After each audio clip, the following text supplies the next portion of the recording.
November 4th, 1989. A quiet night in the fashionable district of Daytona Beach, Florida.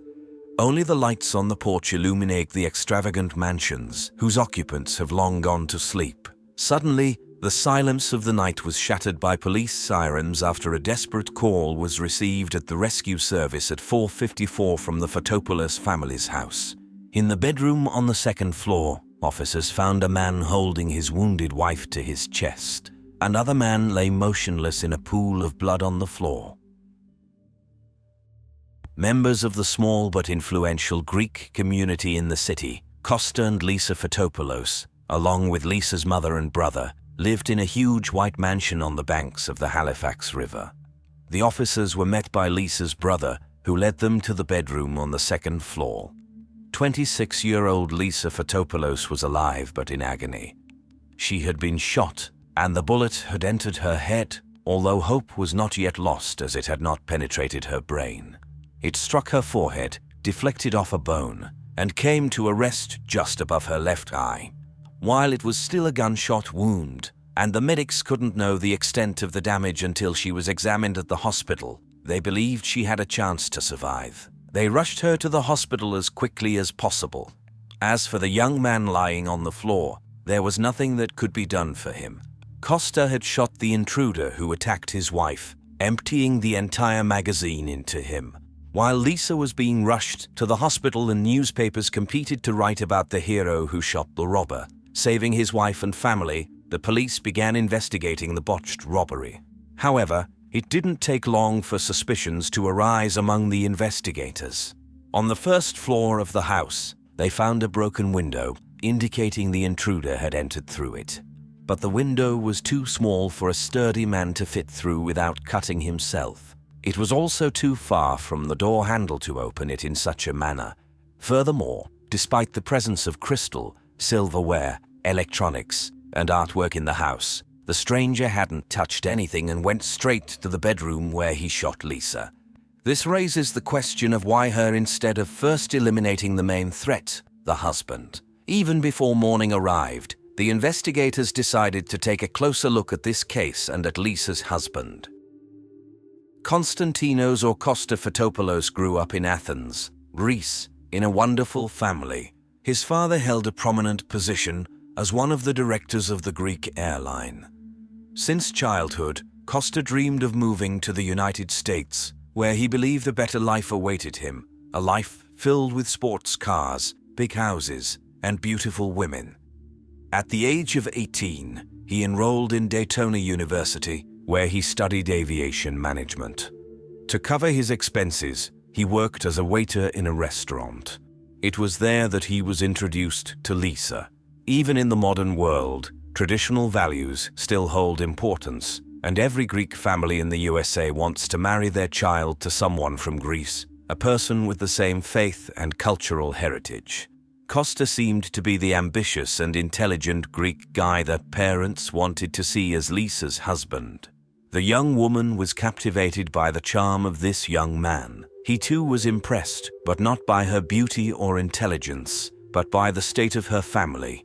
Within a few months, the couple became engaged, followed by a joyous Greek wedding. Costa and Lisa appeared to be an ideal couple. After a few years, Lisa's father passed away, leaving her and her brother in charge of the family business, a theme park and several souvenir shops. Costa worked for her mother, and her brother for $300 a week. It was a decent amount for those times, but not a fortune. Soon, Costa decided to start his own business, something he could fully control. The man took money from his wife and opened a billiard club. For a long time, Lisa had no idea how things were going at the bar and that her husband preferred to hire young kids who, for various reasons, ended up on the streets. Costa surrounded himself with teenagers who were unable to say no to him. He enjoyed portraying himself as a powerful, successful man and would tell the young people that he worked for the CIA, carrying out various government missions. And if any of the kids had doubts about the truthfulness of Costa's words, he had evidence. Framed and hanging on the office wall was a letter from the CIA addressed to Costa. However, if someone bothered to read the letter, they would discover that it was simply a job rejection. Fortunately for Costa, the teenagers believed him unquestioningly, and for them, it was 100% proof that their boss was a secret agent. Things reached a point where Costa invited his business partner, Tony Calderoni, on one of his nocturnal outings. Tony, who didn't believe his friend's tall tales, decided to join him out of curiosity. As a result, he watched with suspicion as Costa, dressed head to toe in camouflage, buried a bag with weapons and money in the woods. The bar trapped Costa in a debt hole. He already owed $20,000, but still continued to enjoy life, playing the role of a super agent. Then, on a beautiful day in 1989, his life became even better after meeting the luxurious 20-year-old Deidre Hunt, who entered his establishment in search of work. Costa was captivated by the beauty of the girl, and soon a romance ensued between them. They didn't care about the 10-year age difference or the fact that Costa was married. Dedra turned out to be the complete opposite of Lisa. Lisa was a true lady, while Dedra was a forbidden fruit, full of passion and desire, something that Costa wasn't getting at home. In turn, he became a source of admiration and expensive gifts for her, providing everything she was lacking in life. Dedra grew up in poverty. She didn't know her father, and her mother suffered from several mental disorders, including multiple personalities, specifically 11 different personalities. The girl never knew what awaited her at home when she returned from school, whether her mother would beat her or shower her with affection. And she had no choice because it was her mother. When Dedra was 7 years old, a neighbor began to harass her, abusing her when she was 11 and he was 31. Instead of support, she only received indifference from her mother. The woman didn't work, spending all the money on alcohol. The situation was worsened by the fact that Dedra had to wear orthopedic braces on her legs to walk properly, and her classmates, sensing Dedra's vulnerability, bullied the ugly duckling. However, everything changed after a few years. She no longer needed the braces, and the girl transformed into a beauty, dark hair, dark eyes, and an attractive figure. She began to receive a lot of attention from men. For Dedra, who had never heard a kind word at her address, it was a kind of drug. She indulged in it fully. At the age of 18, she got involved with a bad crowd and was arrested for armed robbery. After her release, the girl decided to start afresh, and in September 1989, she set off to Daytona Beach, where she could get lost among many street youths. But Dedra didn't get lost. She had charisma and beauty. She quickly became one of the highlights of the bar, strolling around in a black bikini and captivating the regulars. Dedra's difficult childhood and arrest didn't deter Costa. On the contrary, he saw in her a vulnerable girl whom he could manipulate, just like other teenagers hanging out in the bar. Costa rented an apartment for Dedra 2 blocks away from her work so they could meet at any time. And out of habit, he fed the naive girl stories about his work for the CIA and how he had killed 8 people and so on. Of course, Lisa quickly discovered that her husband was seeing the waitress. She followed him to the rented apartment, confirmed the truth, and demanded that he end the affair. However, he stubbornly denied everything. Then the proud Greek woman threatened to divorce him. Costa couldn't allow that because in the case of a divorce, he would not only be left penniless but also burdened with debts. Interestingly, this conversation took place just a few weeks before an unknown person attempted a nighttime visit to their home. Costa told the police that on the evening of November 4th, he and his wife were watching movies late into the night before going to sleep. The next thing he remembered was waking up to a deafening sound. Opening his eyes, he saw the silhouette of an armed man looming over his wife. Almost instinctively, he grabbed the weapon he kept for self-defense, rolled onto the floor, and emptied the entire magazine at the intruder. Miraculously, the bullet had narrowly missed Lisa's brain, and she not only quickly regained consciousness but also was able to speak. She confirmed her husband's account of them going to bed late and waking up in pain when he was talking on the phone with emergency services. However, Lisa added a few other interesting details. She saw her husband burying a black sports bag in the backyard earlier that evening for some unknown reason. Furthermore, she recounted an incident that had occurred at her workplace just a week ago when someone had tried to rob her. A young man held a weapon to her and attempted to force her into a small office space. She managed to fall to the floor and crawl between his legs, escaping from him. Fortunately, he didn't pursue her. As detectives listened to her account, they couldn't shake the thought that it might have been an attempt on Lisa Fotopoulos' life, incident number 1. So, who was the unfortunate intruder who broke into their home?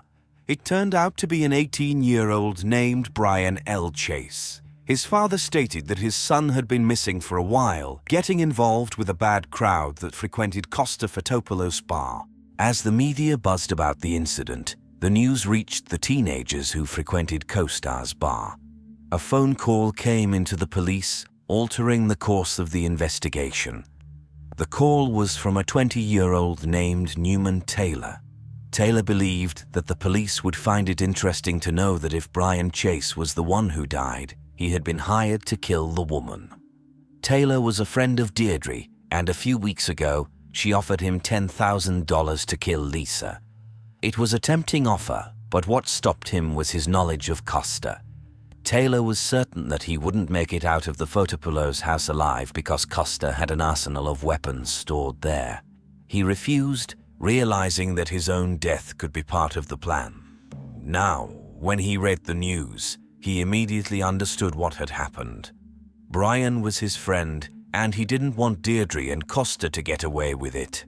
He knew Brian wasn't the killer, but he was terribly afraid of Costa. He realized that both he and Brian were in danger. The investigators believed the witness because it aligned with what they observed at the crime scene. The police wanted to talk to Deidre, and they got lucky. She showed up at the police station herself. She confirmed Taylor's words but claimed that the idea to kill Lisa belonged not to her but to her lover. Lisa had found out about her husband's affair and planned to divorce him.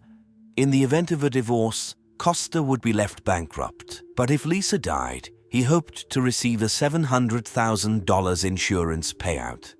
In addition to that, Deidre revealed that the bar was actually a front for money laundering. Costa had a business partner in Greece who produced counterfeit banknotes. That's why he hired street teenagers who didn't ask too many questions. The FBI had suspicions about this, but they didn't have evidence yet. Deidre admitted that besides Taylor, she approached at least 3 other teenagers with an offer to kill Lisa. The initial plan was to attack Lisa at a Halloween party. However, her friend Taja James, who agreed to carry out the task, got scared of the crowd surrounding the victim. The next incident was the one Lisa reported to the police. After Taja's failures, Deidre persuaded Brian to commit the crime, promising him $5,000. He was supposed to stage a car accident and then shoot her in the head. But Brian's car simply wouldn't start.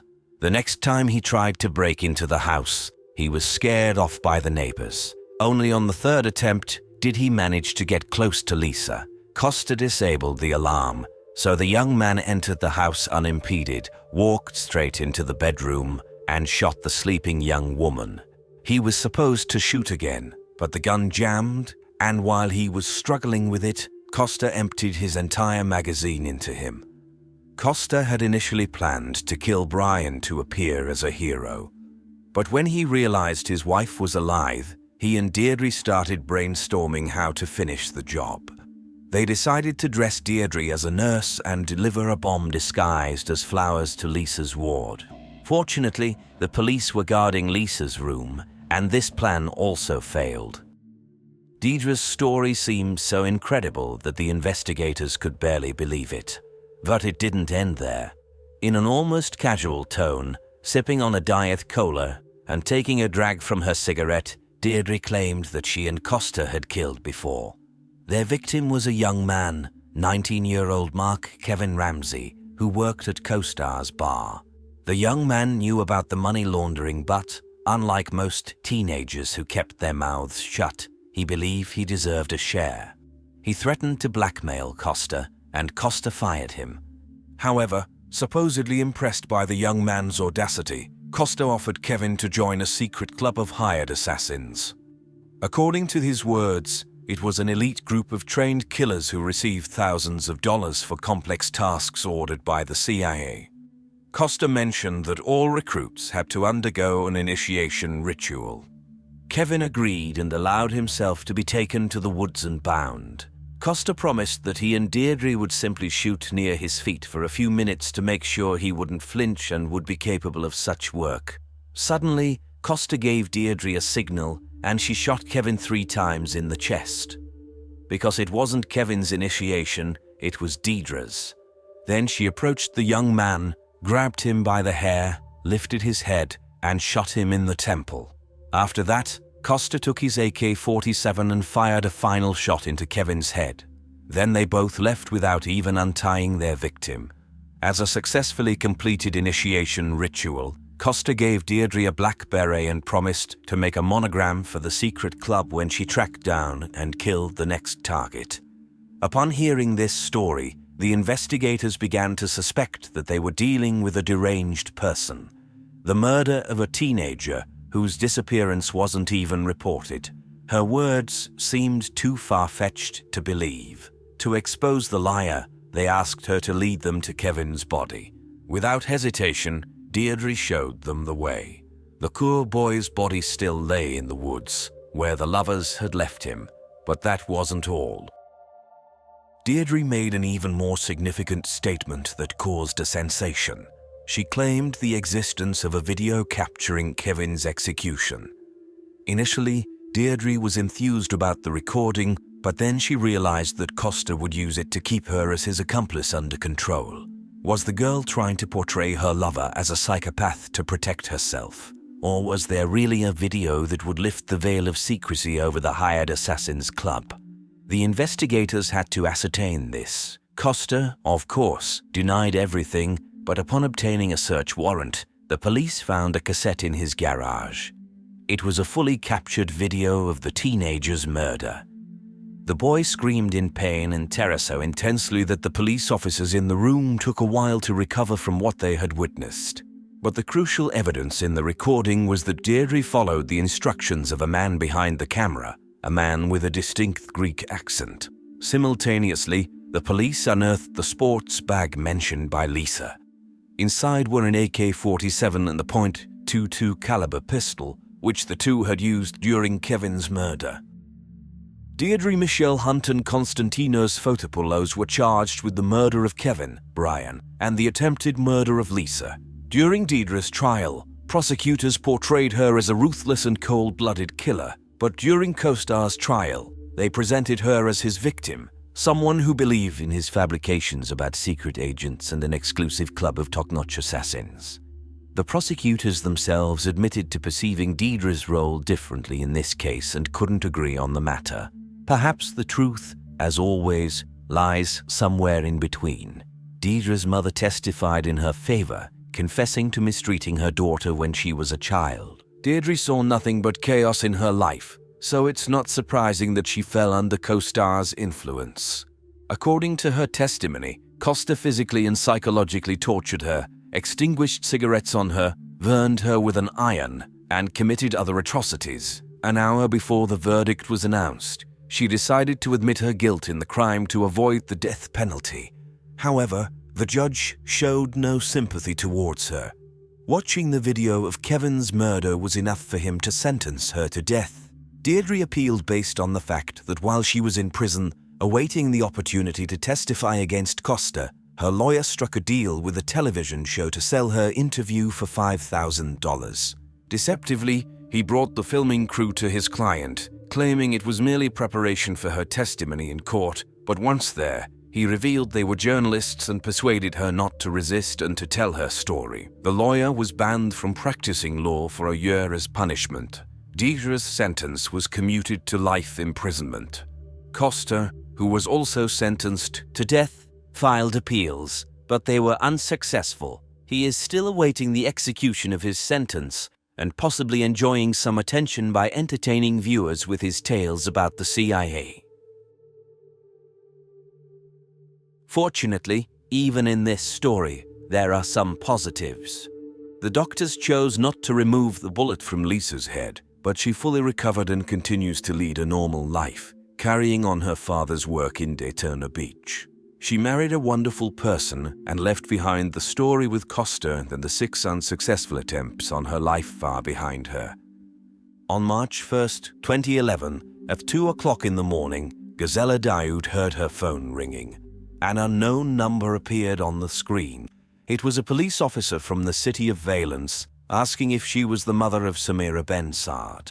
She answered yes. Gisela couldn't understand why the police were looking for her 20-year-old daughter, Samira. She hadn't seen her for 3 days.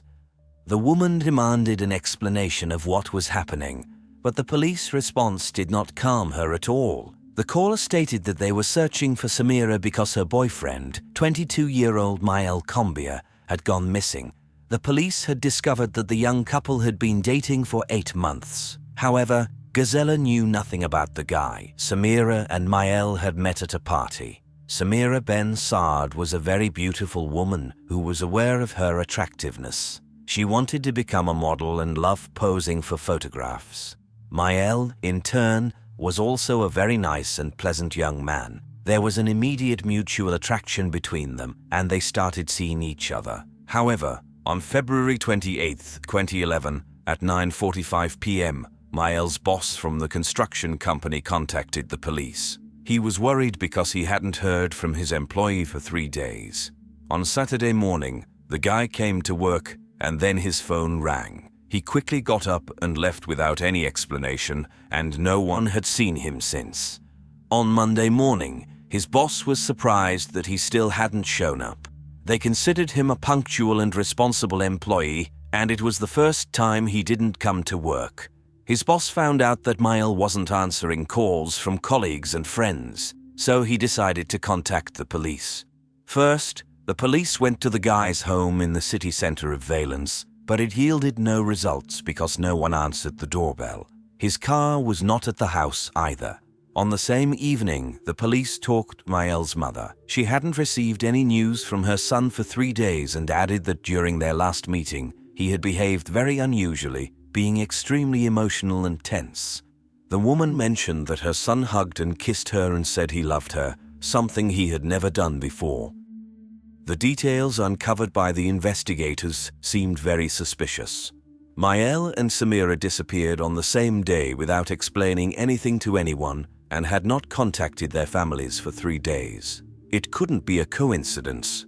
One clue came from examining their phones.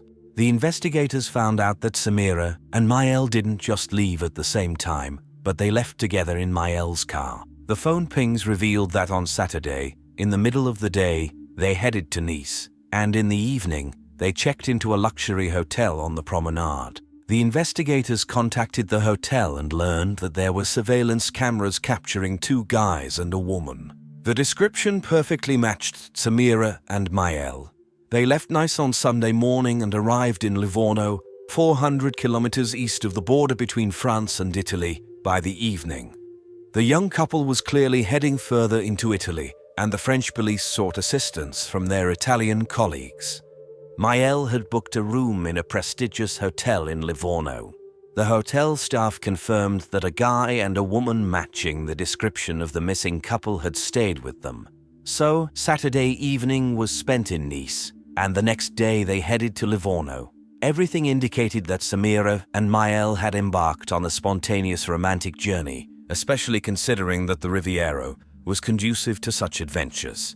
The detectives believed that the young couple would soon return home together, and they had no reason to doubt this theory, especially since Samira's mother received a message from her daughter stating that she had left but there was no need to worry because she would return soon. It seemed like it should have been another confirmation that everything was fine with the young couple, but Gisela was certain that her daughter would never disappear just by impulsively leaving for a trip.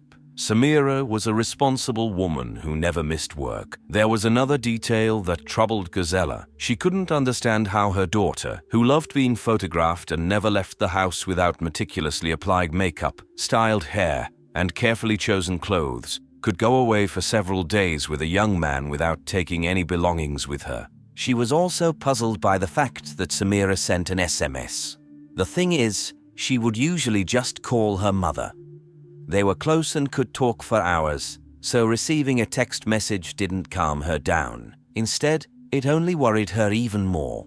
The next news about the case came from the city of Imperia, located in northern Italy, approximately 80 kilometers from Nice. On Monday, March 3, 2011, Massimo Bessone was on his way to work when he turned onto a small street to take a shortcut. Along the road, he noticed something strange. At first, he thought he saw a mannequin, but when he opened the door, he realized it was a woman. Massimo shouted something but received no response. However, the woman was clearly moving.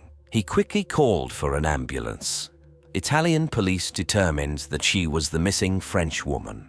Someone had shot her in the back of the head, and the bullet had lodged in her skull. The theory of a romantic trip could now be discarded. The French police were perplexed. Initially, it was a case of suspicious disappearance, then they thought it was a love-related escape, but now they were dealing with a girl who had been wounded in an attempted murder.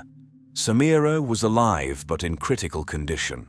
She was immediately taken to the hospital, and her mother was informed. When Gazella arrived at the hospital, she didn't even recognize her own daughter at first. It's difficult to describe the sight. Samira's head was shaved bald, and she resembled a 9-year-old child. The woman refused to believe that her daughter ended up in Italy with a bullet in her head. The doctors told the mother that there was little hope since the bullet was lodged in her daughter's skull. But Gazella didn't want to accept that and arranged for Samira to be transported to a hospital in Marseille. There, a surgeon informed her directly that he would perform the operation but wouldn't provide false hope. Even if the patient survived, she would never fully recover. Samira underwent a 10-hour operation. Although she made it through the surgery, when she opened her eyes, she didn't recognize anyone and couldn't speak. She had to relearn everything like a young child. While Samira couldn't tell anything about what happened in Italy, the police had to search for the culprit without her testimony. Many indications pointed to the crime being planned. She was found lying on the side of the road near a landfill, and the Italian police couldn't find any of her belongings. There was no purse, no phone, no passport. This indicated that the perpetrator wanted her to remain unidentified. However, the investigators had a lead. The last person Samira was seen with was her boyfriend, Mayel. The police believed that Mayel crossed the border into Italy to commit the crime and then fled. However, he made a mistake by using his bank card in France after Samira was found. He used it at a first-class hotel in Les Tourrex, just 35 kilometers from his apartment in Valence. Surveillance cameras showed that Mayel had returned to France a day earlier. But if he was innocent, why didn't he go home to his family? Instead, he stayed in a hotel just a few kilometers away. Soon, he made another mistake. Investigators discovered that he had used Samira's credit card. In other words, the young couple embarked on a spontaneous trip to another country where the woman nearly died, and Mayel stayed in a hotel and used her card. Everything confirmed the police's worst suspicions. To search for a motive, the detective spoke with the family and friends of the young man. It became clear that Samira and Mayel's relationship was far from perfect. Samira was a very beautiful woman, and many men showed interest in her, which bothered Mayel. Their arguments often escalated into physical violence. Mayel could slap Samira in front of their friends, and there was even an incident where he extinguished a cigarette on her. Obviously, he couldn't be considered a very stable person, but the question of the motive remained open. Did Mayel act in a fit of rage, or was everything planned in advance? All their friends knew that Samira was infatuated with Mayel despite his behavior. However, she recently found out that her boyfriend was married. He had gotten married to his girlfriend at the age of 18 and frequently cheated on her. Samira was far from being his only mistress. She was angered by the revelation but didn't break up with him because she believed Mayel's claim that they were in the process of divorce and living separately. Upon discovering this, the investigator went to Mayel's home, but as soon as he entered, He realized that Samira was mistaken and the husband and wife were clearly living together. Furthermore, Mayel was soon to become a father. The apartment had 17 ultrasound photos with the name Combia written on them. It was evident that Mayel, his wife, and Samira were involved in a love triangle, and one of them was destined to disappear. It was necessary to find Mayel, and it turned out to be much easier than the police had anticipated. Mayel Combia surrendered himself 5 days after the disappearance, appearing at the Valence police station on March 4th. This was an incredible stroke of luck for the investigation. Mayel not only came to the station voluntarily but also directly confessed that he was the one who shot Samira. He then proceeded to recount what had happened. The young man claimed that Samira was just an acquaintance with whom he could spend pleasant time. Their relationship had no future, and she knew it. Mayel explained that their romance had come to an end, but Samira couldn't accept it.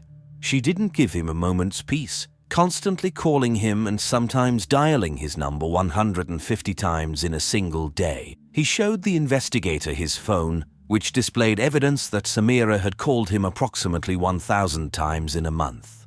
Mayel's words confirmed that Samira's behavior could be classified as stalking.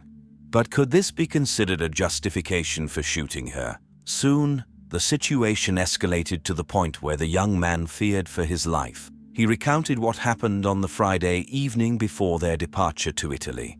Samira confronted him in a nightclub while he was kissing another woman.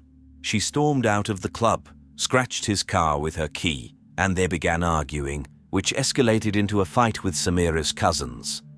This incident terrified Mayel because they claimed to have weapons and threatened to kill him. Mayel was in a panic. He quickly got into his car and left the nightclub, deciding that he needed to come up with a way to protect himself in the future. The idea of acquiring a weapon for his own defense crossed his mind. The next day, when he received the call, he impulsively left and went to buy a revolver.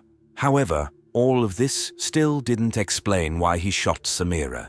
Mayel explains that he didn't go to Italy to kill her or commit any other terrible act. He simply wanted to put an end to their troubled relationship. He drove Samira to Italy to calm down their heated emotions and explain everything to her. But things didn't go as planned. They argued again in the car, and Mayel got out. Samira followed him. According to Mayel, he grabbed the weapon with the intention of scaring her but had no intention to shoot. However, the revolver went off accidentally. Afterward, he left her lying on the ground, got back into the car, and drove away. When asked why he didn't call for an ambulance, he said he was scared when she fell. He went into hiding for several days because he didn't know what to do. The rest of the story was already known to the police. Overall, the man claims that he was the victim of his obsessive lover's pursuit, and what happened in Italy was an accident.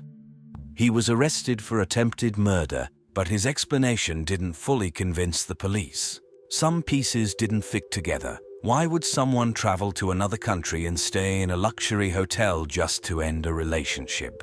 Why did he take all her personal belongings and then use her credit card? And who sent the message to Samira's mother from her daughter's phone? The investigator had no doubt that the young man was lying, but it was difficult to prove without Samira's testimony. Fortunately, over time and with therapy, Samira was able to provide her testimony. At first, with a weak voice and very slowly, Samira began to speak. On October 11, 2011, 8 months after the attack, she recounted her version of events. Samira's words contradicted the claims of her former lover. He came to her home, stating that they needed to talk. She didn't want to, but he insisted, so she relented. Mayel invited her for a weekend getaway. She asked where he wanted to go, and he replied, Spain. This didn't sit well with her, so he took her to Nice instead, and from there, they went to Italy. After 2 days of leisure, on the 3rd day of the trip, Mayel unexpectedly veered off the road. When asked why he turned onto a road leading to a landfill, he reassured her not to worry because he simply needed to dispose of something. Mayel stopped the car and got out. He opened the passenger side door for her to exit and retrieved a revolver. Pointing it at her, he declared that she would die. "Shoot if you're a man," she exclaimed, and he fired the gun. On February 7, 2012, a year after the attack on Samira, forensic experts found the revolver, and this discovery completely refuted Mayel's claims. According to his version, the gun in his hand unexpectedly went off. However, ballistic analysis showed that such an event could not have occurred. The expert explained that before firing, the shooter needs to carefully prepare, pull the trigger back and then shoot, which involves two distinct actions. You cannot simply wave your hand for the revolver to fire. Furthermore, to pull the trigger of the revolver backward, one needs to hold the weapon with one hand and apply significant force to accomplish the action with the other hand. Accidentally firing such a firearm was utterly impossible. Mayel Combia lied. He wanted to kill Samira, and after several months of investigation, detectives were able to reconstruct the plan that the murderer had conceived. On February 26, 2011, at 9 a.m., Mayel left work. He was determined to avoid a repeat of the previous night's scene at all costs, so he purchased a weapon. Heading to the woods, he tested it, loaded it, pulled the trigger, and fired. He had planned everything. After a romantic weekend in Italy, Samira was supposed to disappear on the other side of the border. Italy served as the perfect country to commit the crime since he had no connections there. Driving off the road, Mayel pulled the woman out of the car, declared he would kill her, and shot her. Then he took her belongings to prevent her identification. Returning to France, Mayel attempted to mislead the police by sending an SMS to Samira's mother. Everyone was supposed to believe that the woman had gone on a trip and was still alive.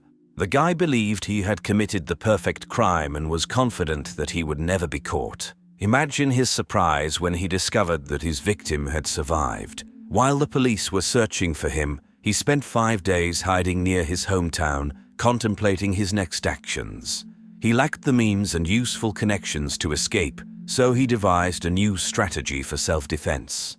Mayel Combia decided to go to the police and present his version of events. On February 10, 2014, the trial of Mayel began in the city of Valence. The trial was a real ordeal for the victim and her family. To their immense surprise, Mayel did not deviate from his version of events. He insisted that he was the victim in this case, and Samira had been harassing him, and everything that happened in Italy was an unfortunate accident. His friends stated that he had never been an aggressive person and purchased the revolver out of fear after threats from Samira's cousins, who had threatened to destroy his apartment, car, and kill Mayel himself. He hid nothing and went on a trip to Italy in his own car, taking his phone with him.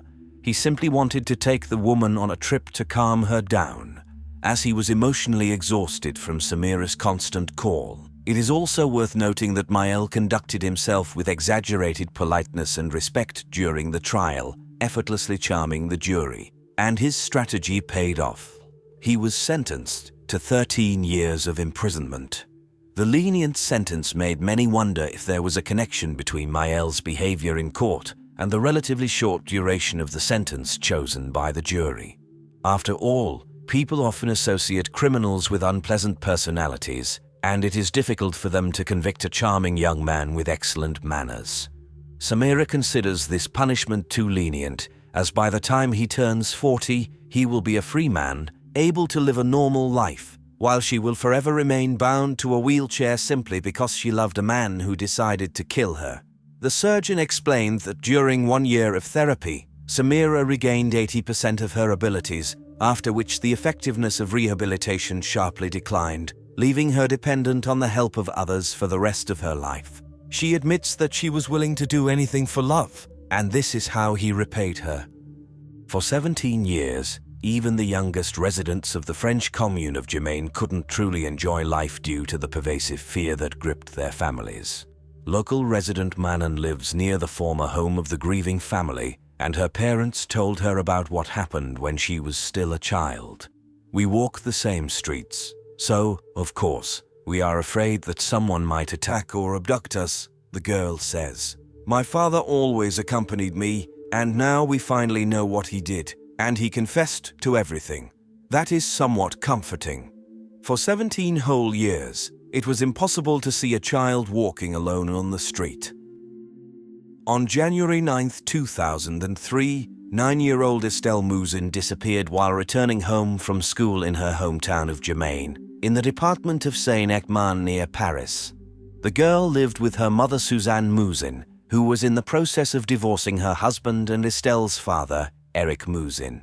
The father lived in the commune of Le Vessinet with her older brother Arthur, approximately 60 kilometers away from her mother's home. When Suzanne returned home from work at 7:30 p.m. and realized that her daughter was not there, she reported the child's disappearance to the police.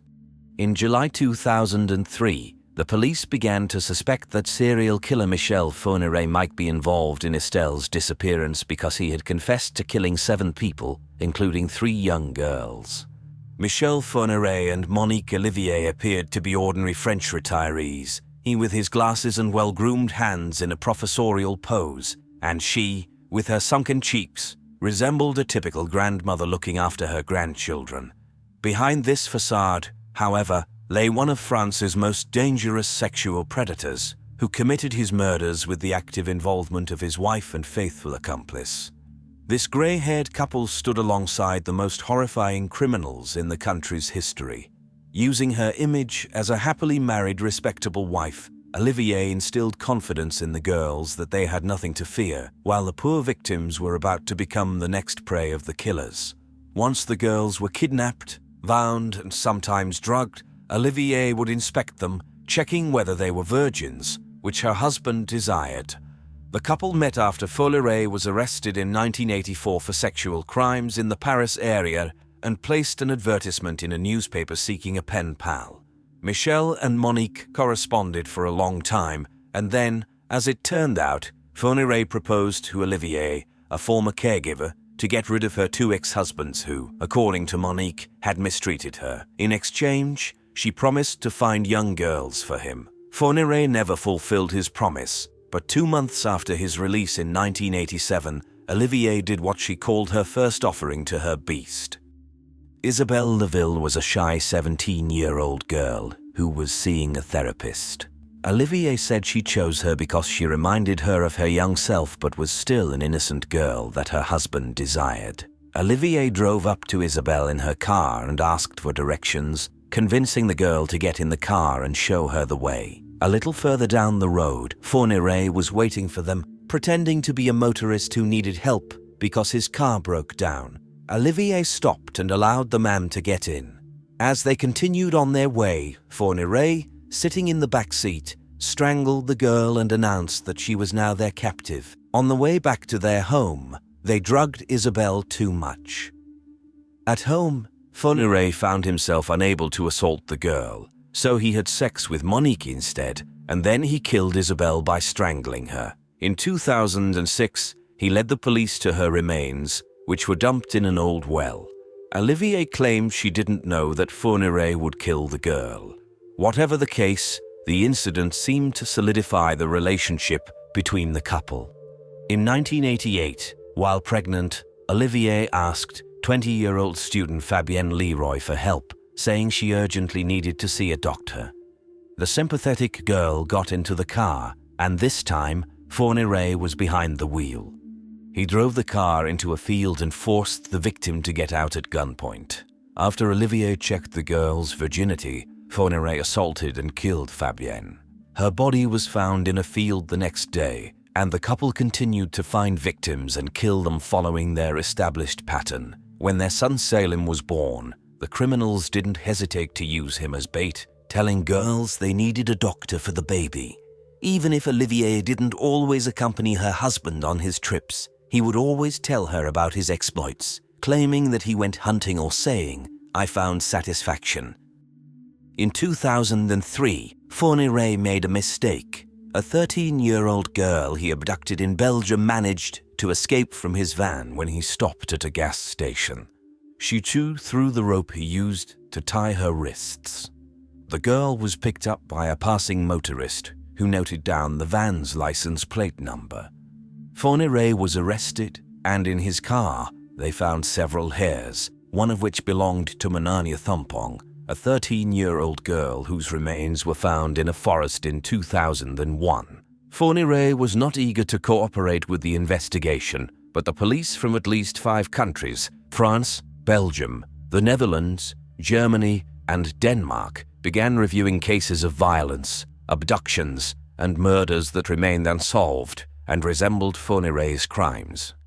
In Denmark, the police noticed that the composite sketch of a suspect in a violent crime closely resembled Fourniret, while in the Netherlands, Fourniret started to be suspected in the disappearance of 2 girls.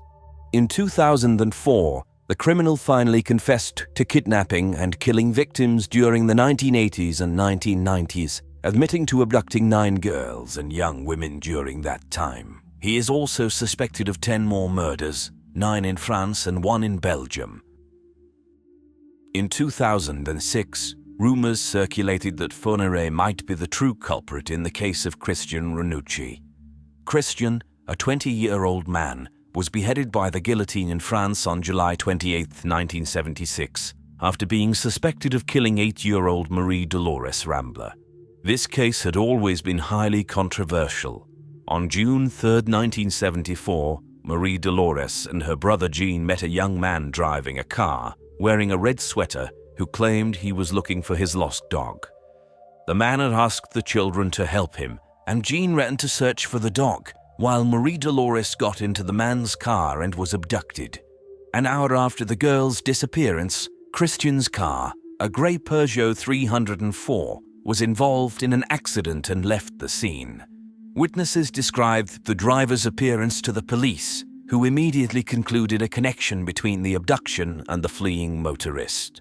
After a search, Marie Dolores' body was found in the bushes, where she had been strangled to death.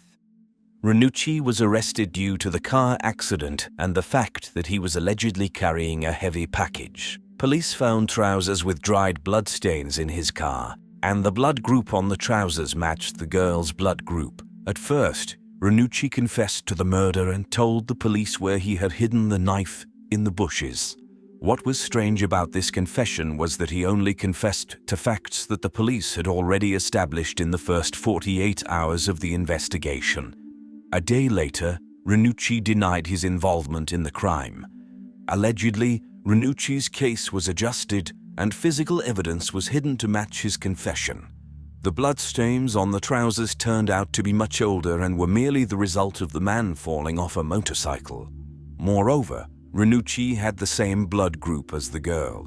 An elderly couple who witnessed the incident claimed to have seen the girl on the backseat of Ranucci's car and heard her screaming. However, the credibility of this statement is questionable since the couple did not leave their own car, and the door of Ranucci's car was broken from the side opposite to where the pensioners claimed he had taken the girl out. Later, 5 more people claimed to have witnessed the abduction, and all of them described a man who looked nothing like Ranucci. 2 interesting points are worth noting. Firstly, Fourniret also drove a grey Peugeot 304, which from behind resembled a Simca 1100, a car described by 2 witnesses as the one the driver used to lure children inside on the day of Marie Dolores' abduction. The driver was wearing a red sweater, which was later found by investigators. As it turned out, the sweater found at the crime scene did not belong to Ranucci, as several sizes too small for an athletic-looking young man like him. Secondly, the most surprising discovery was a photograph taken by a photographer from a Marseille newspaper in March 1976 in the courtroom during Ranucci's trial. Among the visitors, there sat a man with glasses who suspiciously resembled Fourniret. Although the fact that Fourniret attended the trial was refuted, it is hard to deny that he is a much more suitable suspect in this case. For example, he went on vacation to Marseille in June 1974. Driving a car of the same grey colour and brand. At that time, he was 32 years old and, compared to Ranucci, already had a history of sexual crimes. Fourniret also frequently used the lost dog trick to lure young girls into his car. Additionally, no signs of violence were found on the child's body. Unfortunately for Ranucci, the media frenzy around the girl's murder made him a suspect even before the case went to trial. Immediately after his arrest, the press labeled him as the killer, and he was sentenced to death, becoming one of the last people executed in France. Why did the police begin to suspect that Michel Fourniret might be connected to the disappearance of Estelle Mouzin? 2 weeks before Estelle's disappearance, a 9-year-old girl was almost kidnapped by a man in a white van. The girl was able to describe the driver to the police, which led to the creation of a composite sketch of the suspect. When the police focused their efforts on Fourniret, who also drove a white van, they showed the girl a photo of him, hoping she would recognize him, but she didn't. Additionally, after his confession to the murders, Fourniret led the police to the burial site of one of his young victims. On the way there, he described the clothing the girl was wearing on the day of her abduction, which was similar to what Estelle was wearing on the day she disappeared, although the police believe this might be a mere coincidence. Sometime later, the police found photos of Estelle and recordings of television programs about the girl in Fourniret's house and on his computer. It's worth noting that 2 fragments of white shoelaces and black gloves were found with Fourniret, and Estelle was wearing white shoes and black gloves on the day of her disappearance. However, the police couldn't find any additional connections between the serial killer and the crime, and the hypothesis of Fourniret's involvement had to be discarded due to a lack of evidence. Moreover, he had an alibi. He claimed he made a phone call to his son from his home on the day the girl disappeared. Although there was no certainty that Fourniret actually made that call, the police believed he was not lying. Psychologists were also confident that Fourniret was not involved in the case because Estelle was too young for him. The 3 girls he confessed to murdering were 12 and 13 years old. His accomplice and wife, Monique Olivier, told the police that once when they were watching a TV program accusing Fourniret of killing Estelle, he laughed and said it wasn't him. In May 2010, the Mouzin family's lawyer requested a new investigation into Fourniret's involvement. In 2013, he was declared innocent after several hair analyses from his van, conducted when he was arrested in 2003, did not match Estelle's DNA. As for the second suspect in Estelle Mouzin's kidnapping, Nordahl Lelandais, the police were interested in him in connection with 3 different crimes. He was the main suspect in the murder of Arthur Noyer, a soldier who disappeared in April and whose skull was found in September. He was also the main suspect in the case of the disappearance of Maëlys de Araujo, a 9-year-old girl who was kidnapped from a wedding on August 27, 2017. 9-year-old Maëlys de Araujo was last seen on the night of August 27, 2017, at a wedding to which she was invited with her parents. At the event, the children were playing separately from the adult celebration. Around 3 a.m., her absence was noticed, and her search began initially without police involvement. A witness at the wedding recalled, the DJ of the evening announced over the microphone that a child was missing. Suddenly, everyone started searching in the main hall and outside. It was terrible. To witness the disappearance of a 9-year-old girl, it's very serious. At first, we thought she fell asleep somewhere after playing hide and seek. An hour later, when she wasn't found, the police were called. The arriving police initiated the search for the child using search dogs and also explored the area with helicopters. All 180 guests invited to the wedding were interviewed. Almost immediately, investigators noticed inconsistencies in the statements of Nordahl Lelandais, a friend of the groom. A week into the investigation, after crime scene analysts found DNA belonging to the girl on the dashboard of Lelandais' car, he was charged with her kidnapping. From that moment, Lelandais remained silent, refusing to assist the investigation, and claimed that even though the girl might have been in his car, it didn't prove his guilt. As the police conducted their investigation into the child's disappearance, they discovered other clues pointing to Lelandais' involvement. In particular, a surveillance camera captured a car belonging to the man leaving the wedding venue with a small figure on the passenger seat shortly before the girl's disappearance was reported. The blurry silhouette was wearing a white dress, similar to what Maëlys was wearing. The parents recognized elements of the dress, especially the child's ribbon, said their lawyer, Fabien Rajon. Additionally, Lelandais' phone was in airplane mode around the time of the girl's disappearance, and it turned back on 39 minutes later when he returned to the celebration alone. It was also established that the next day, Lelandais spent several hours cleaning his car with powerful cleaning products. He claimed he did it to prepare the car for sale. Lelandais' defense initially disputed the timeline provided by the prosecution. His lawyer confirmed that while traces of the girl's DNA were found on his car's dashboard, his client completely denied kidnapping her. He stated that several DNA traces were found on the dashboard, and someone who had contact with the child could have transferred her DNA into the car. He also speculated that children could have gotten into the car without the driver's knowledge, noting that the windows were opened during the celebration. After 6 months of investigation, Lelandais was forced to change his statements when Mayel's blood was found in the trunk of his car. He confessed to killing the girl and apologized to her parents. Earlier, he had admitted that she was in his car on the night of her disappearance but claimed not to know anything about her subsequent fate. Now, he admitted that he unintentionally killed the child. The prosecutor from Grenoble, Jean-Yves Coquelet, stated that Lelandais led investigators to the location near his parents' home in Domessine, Savoie Department, where the body was found. The search for the remains of the young girl took an entire day and was complicated by snow and rough terrain. Some of the girl's remains were found by the investigators and search dogs. The prosecutor from Grenoble said that Mayel's parents are no longer in the dark, adding that they know their daughter is dead, that she was killed, and that a few minutes ago they were told that the child's remains were found.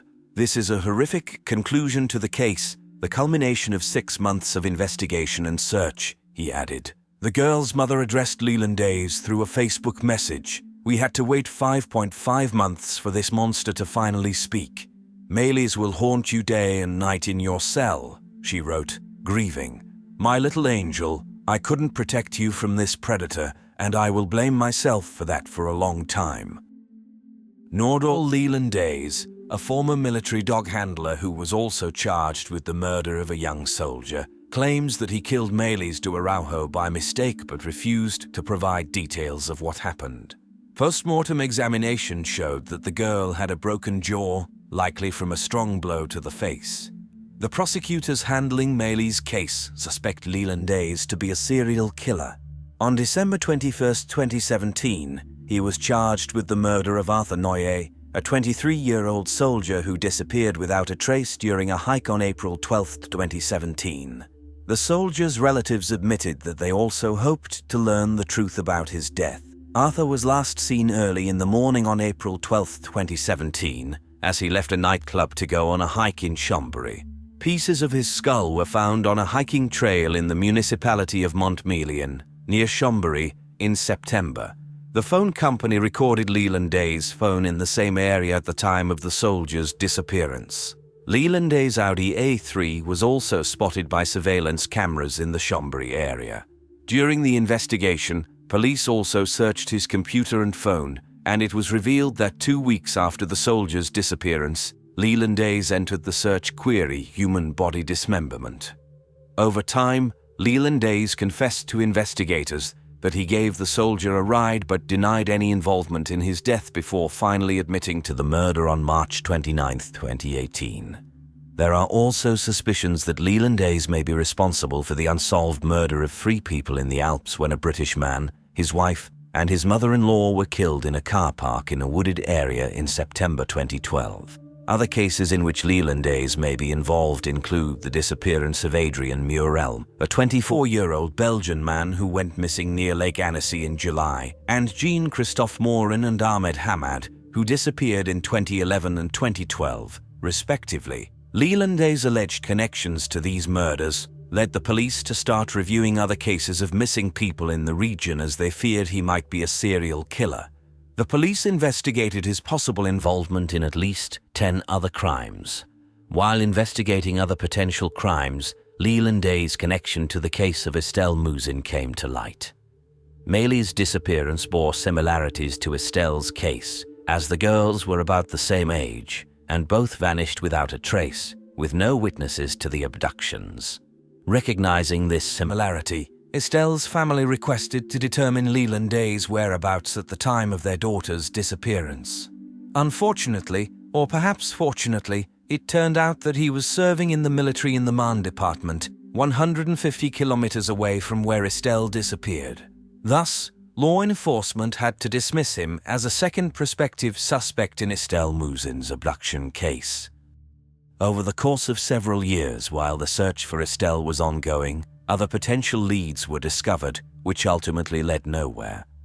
For instance, a real shock for the girl's family was the appearance of a photo allegedly of Estelle, which was taken from a website containing indecent images of children.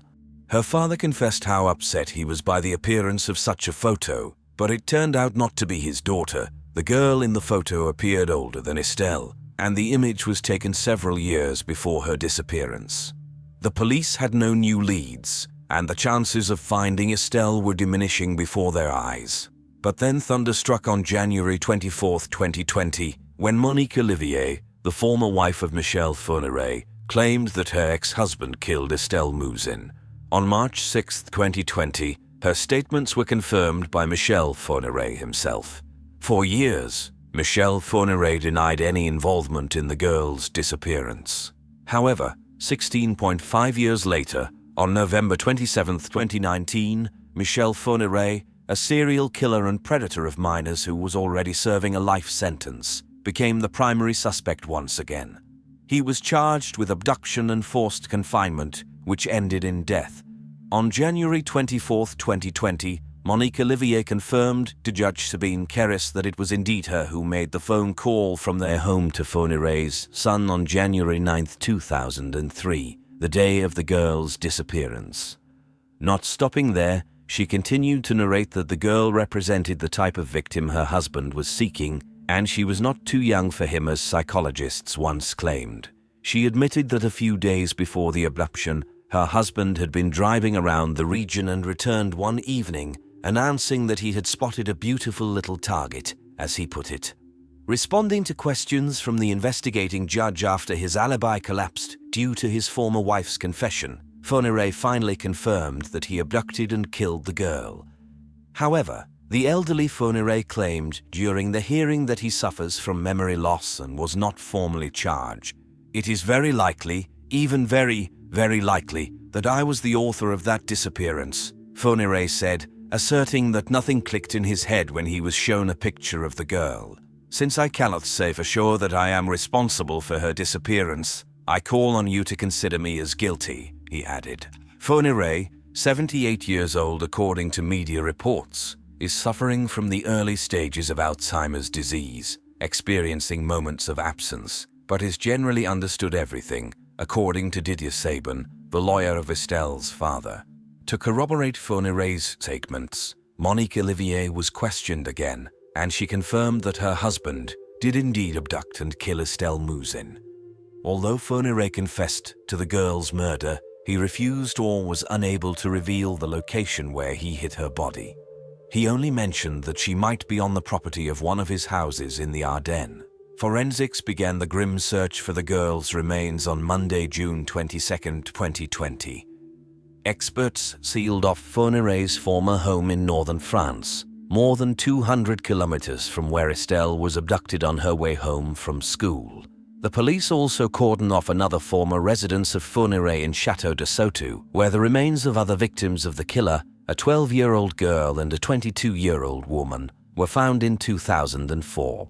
Unfortunately, they did not find Estelle's body. "We can report some progress, but some doors have been closed forever, places we can now discard," said one of the lawyers representing the Mouzin family.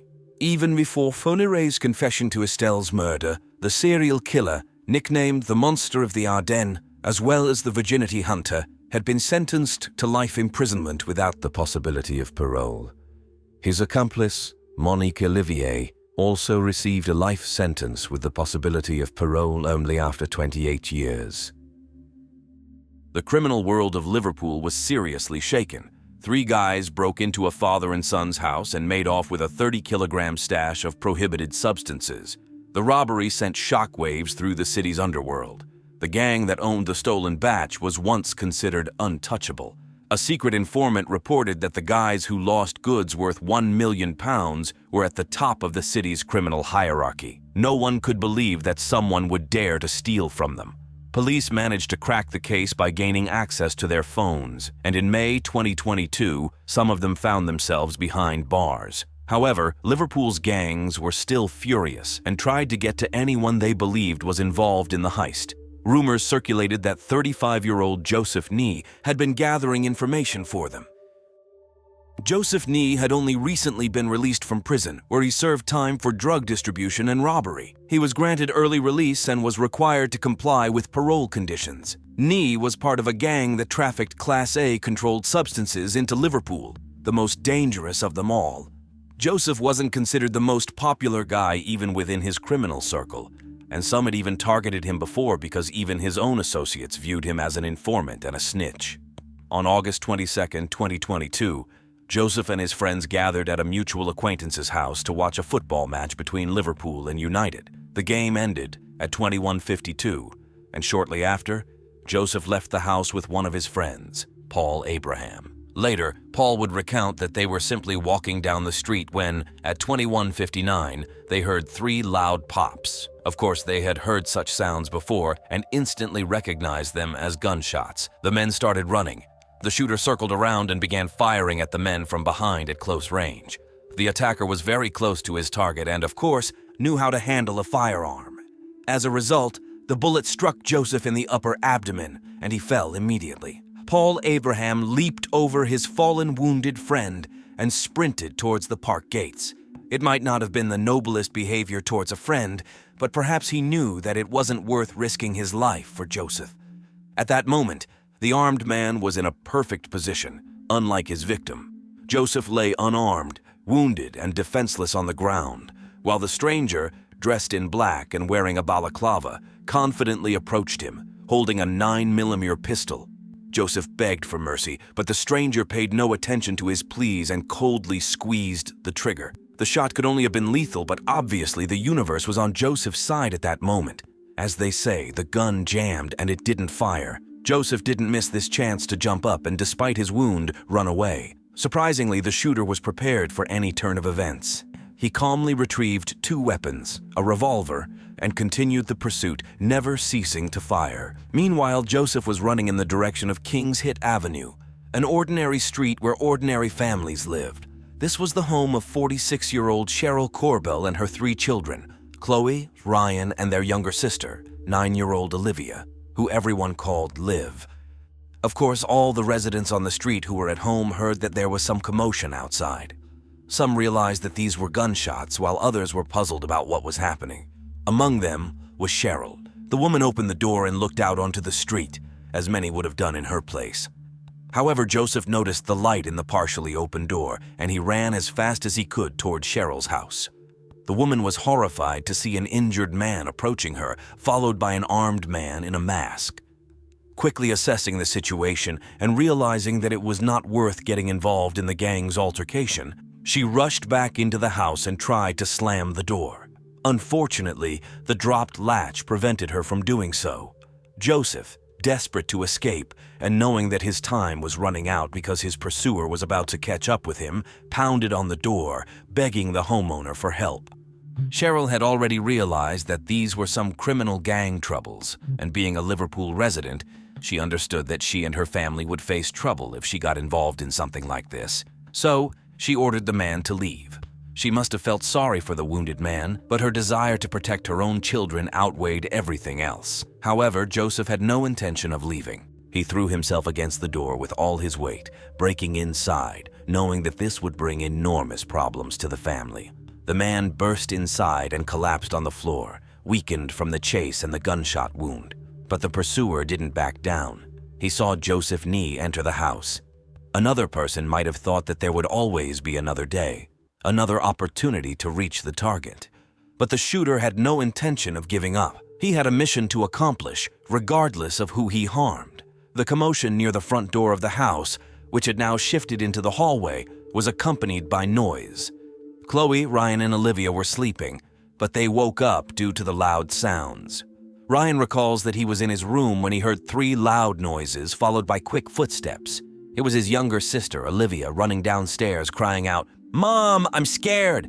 Ryan also came out of his room but stayed at the top of the stairs, watching in bewilderment as chaos unfolded below. He looked down and wondered who this man lying in the hallway was. He saw his mother trying to close the door, and his younger sister stood just a few steps away from the front door. Olivia wanted to be closer to her mother. She went down to her, crying, "Mom, I'm scared! Mom, I'm scared!" The assailant at this moment could not ignore the child's cries. He knew that Joseph Nee had burst into the home of an ordinary family with no connection to their disputes. He saw Cheryl trying to eject the stranger from the house, saw Joseph attempting to get inside, and heard Olivia's cries. However, none of this mattered to him because he simply started shooting through the gap in the door without thinking about where the bullets might hit. A bullet struck Cheryl, entering her right hand. But even though she was in pain, she continued to battle with the door. Joseph, at this moment, regained his senses to the point where he began to help her. He shouted at her to call the police because the shooter was still trying to force his way in. The shooter managed to push his hand with the revolver through the gap in the door. While Joseph began to plead with him to stop again, Cheryl jammed the door, including his hand with the weapon, before he began shooting once more. A bullet hit the door frame. Finally, the shooter decided he had spent too much time and retreated. Cheryl was able to breathe a sigh of relief, stopped struggling with the door, and rushed to comfort her daughter. She wasn't concerned about her own wound. The most important thing was to hug Olivia and tell her that everything would be okay, that no one would harm her now. Cheryl noticed that there was a lot of blood on Olivia's pajamas and thought that her wound on her arm was bleeding heavily. But then she lifted her daughter's shirt and realized that it wasn't her blood. Olivia had been shot. The same bullet that had injured Cheryl had gone through her right hand and into Olivia's chest. Olivia was gasping for air. Her mother knelt beside her, begging her daughter to stay with her. Ryan, who still hadn't realized that his sister was wounded, began shouting at Joseph to get out, but the uninvited guest had no intention of staying. Joseph managed to make a call and was picked up by his two friends in an SUV. They rushed him to the hospital, not giving a second thought to the condition they left the family members in, whose lives had just been forever changed. They simply abandoned them amidst all the chaos. While Cheryl called for help, she held Olivia in her arms and instructed her son to continuously apply pressure to the wound on Olivia's chest. Only then did the boy realize that his sister was injured. Olivia's lips had turned blue, and the bleeding had stopped. Ryan assisted his mother in carrying Olivia upstairs. They tried to stop the bleeding with towels. A neighbor arrived attempting to offer some assistance. Cheryl desperately tried to keep Olivia conscious. Later, she would tell the police that at some point, Olivia's body went limp and her eyes rolled upwards. It was at that moment that Cheryl realized Olivia had passed away. The police arrived at 10:10 p.m.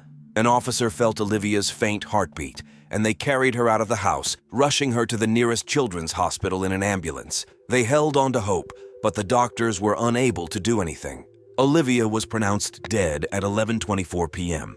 Cheryl wasn't by her side when she passed, as she was receiving medical attention herself. Just a few hours earlier, it had been a normal, happy family, and now a mother and son were left as witnesses to the death of their 9-year-old daughter and sister. Meanwhile, a man named Thomas Cashman, known as Tommy, dressed in black but without the balaclava, rushed to the home of his former lover with whom he had a very brief affair. He entered her house without permission, scaring her terribly as he entered her bedroom. He was agitated and claimed that someone had tried to kill him, and he wanted to kill that person in return. In other words, he needed her help, and he was willing to say anything to get it. He even stated that she was the only one he could trust, despite having a fiancée with whom he had spent many years. The woman believed Tommy and offered him shelter for the night. However, the next morning, when all the media were buzzing about the shocking crime, she realized that Tommy had been involved in the shootout and was responsible for the death of 9-year-old Olivia Pratt-Corbel. Now, involuntarily, she became an accomplice. The woman was horrified by this prospect. On one hand, she didn't want to cover up a child killer, but on the other hand, any Liverpool resident knows how dangerous it can be to cross paths with criminal gangs. Uncertain about what to do, she called her boyfriend, Paul Russell. Paul arrived and had a private conversation with Tommy. Tommy immediately confessed to Paul that he had been hunting Joseph, but was abruptly cut off by Joseph, who asked him not to say anything about it to avoid implicating him in the crime. It was a very reasonable move on Joseph's part. What remains unclear is why he later made a significant mistake, giving Tommy different clothes, helping him get rid of the items he was wearing, and taking him to where his car was parked. Perhaps Paul understood that Tommy could pose a threat to him or his girlfriend and chose to assist him, but this act of help to a killer will likely have serious consequences for Paul as well. During this period, the investigation into the murder was in progress. Joseph Nee, who had suffered injuries, much like Cheryl and Olivia, declined to cooperate with the police. His primary concern was self-preservation, as the looming threat of returning to prison for violating his parole weighed heavily on him. Despite being involved in the criminal underworld, Joseph should have been able to surmise the identity of his assailant and whose orders the killer was following. Nevertheless, he informed the officers that anyone could have taken a shot at him that night. It's noteworthy that Joseph was not the only one apprehensive about engaging with law enforcement. Olivia had become the third Liverpool resident to succumb to gunshot wounds within a week, not to mention the numerous incidents where victims were shot but survived. In a city aptly nicknamed the British Amsterdam, crossing paths with criminal gangs was indeed perilous. A reward for information on Olivia's assailant had been announced, which quickly swelled to a record-high amount of £200,000, thanks to an anonymous contributor who added £100,000 to the fund. However, despite this substantial incentive, no one came forward with information. Nonetheless, the police succeeded in identifying a suspect, 34-year-old Thomas Cashman. He was a father of two, aged 4 and 14, engaged to a girl he had been dating since their school days. The family resided in a spacious suburban house in West Derby. Tommy had previously worked at a car wash, but his current lifestyle was vastly different. Officially unemployed, he rented a house that, in reality, belonged to the gang's leader. It was evident that his involvement in criminal activities afforded him a lavish life. Fortunately, Liverpool boasted extensive CCTV coverage, making it challenging to perpetrate an attack without being captured on camera. Investigation revealed that at 8:30 p.m., Tommy returned home, swiftly changed into black attire, and left his residence. He didn't make much effort to conceal himself while hunting his target.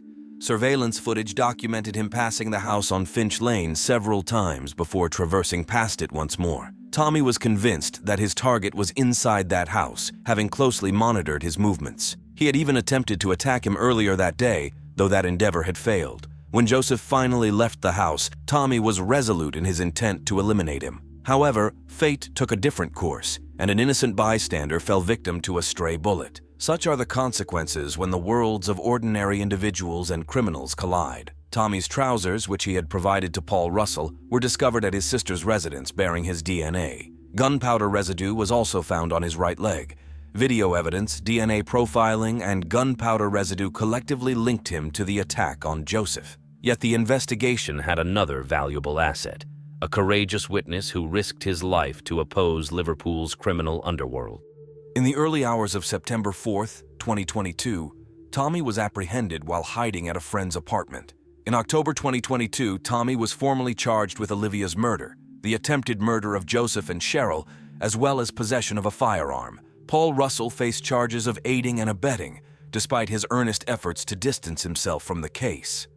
The trial of Tommy took place in Manchester in March 2023. Tommy denied all allegations. He claimed he hadn't killed anyone and that he appeared on the video because he was a local drug dealer, making deliveries that day and buying toys for his sick child. He added that he had no intention of killing anyone that day and that he had been friends with Joseph Nee for the past 10 years. However, his words were completely contradicted by a key prosecution witness. The remarkable effect came when Tommy's former girlfriend, who had sheltered him immediately after the crime, appeared in court. It was an incredibly brave move on her part, considering she lived in a city where many of Tommy's friends and gang members resided.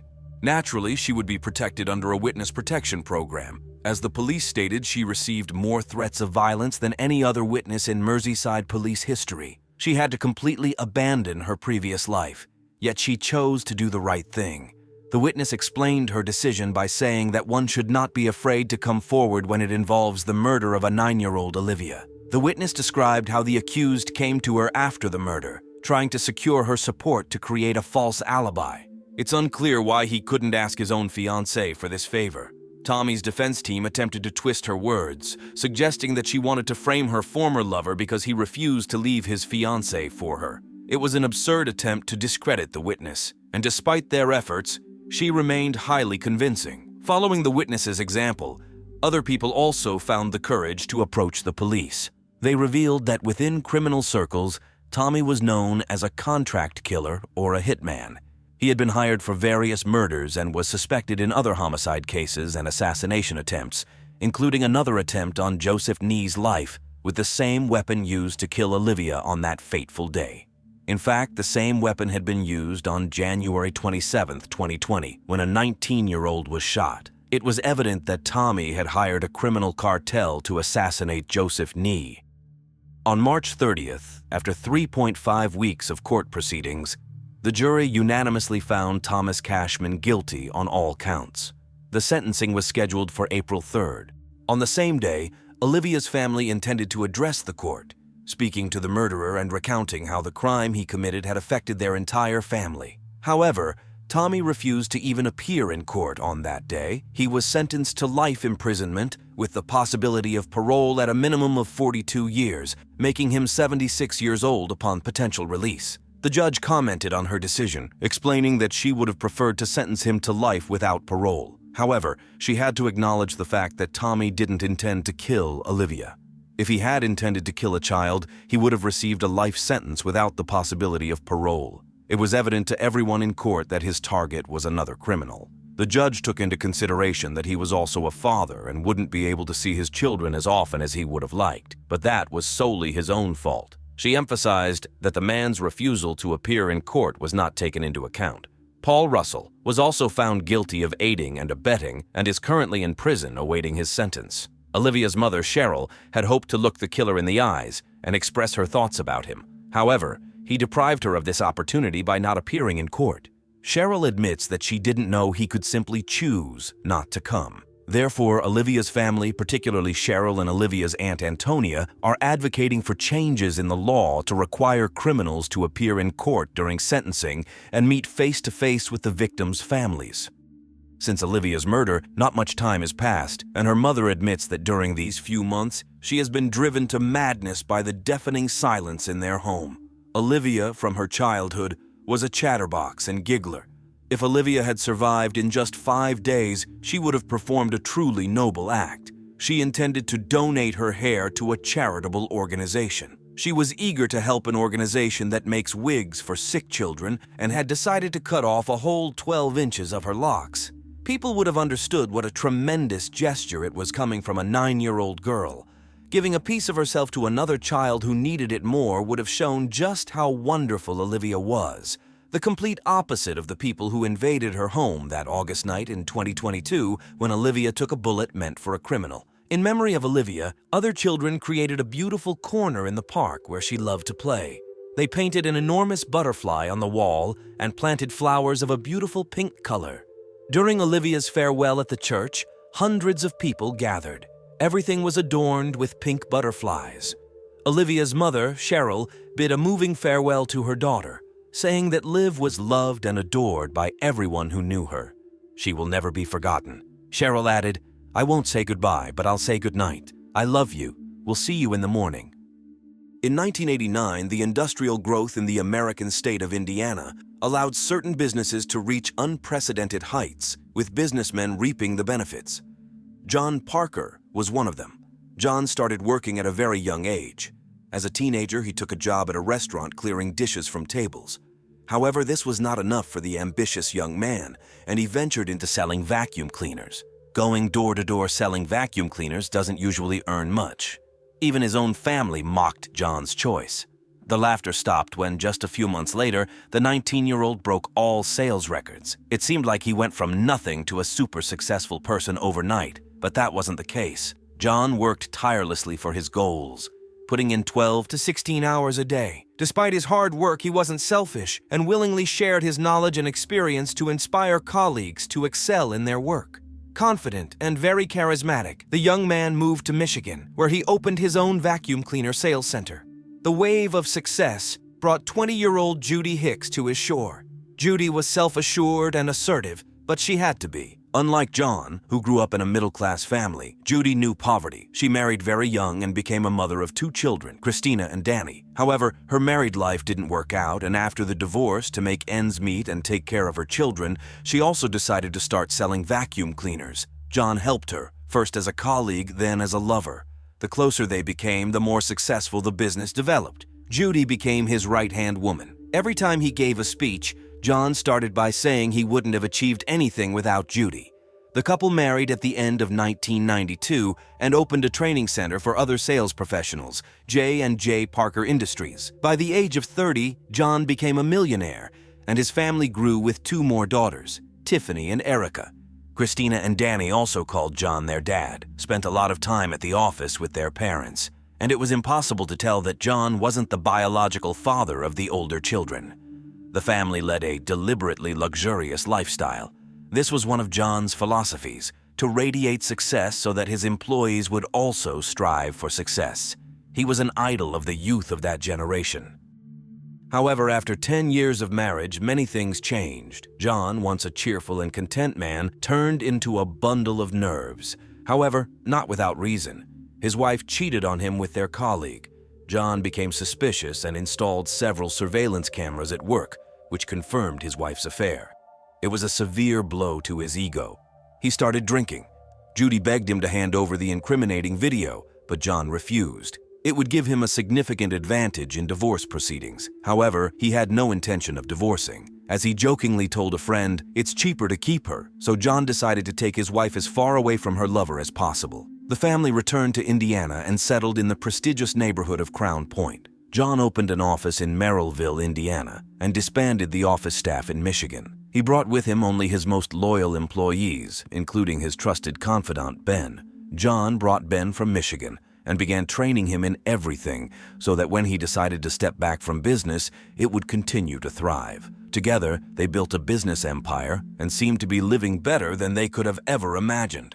However, on Thursday, April 17, 2003, the emergency services received 2 calls reporting an armed attack in the warehouse district where John Parker's company office was located.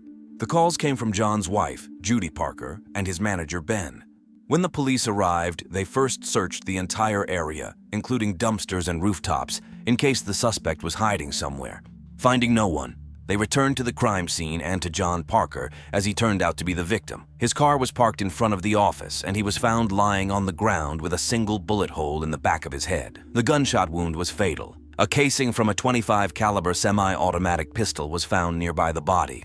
What surprised investigators was that a second identical casing was found some distance away from the victim. The man's wallet was missing from his pocket, and at first glance, it appeared to be a botched robbery. While the medical examiner took the body for autopsy, investigators had to find out from Ben and Judy what they had seen.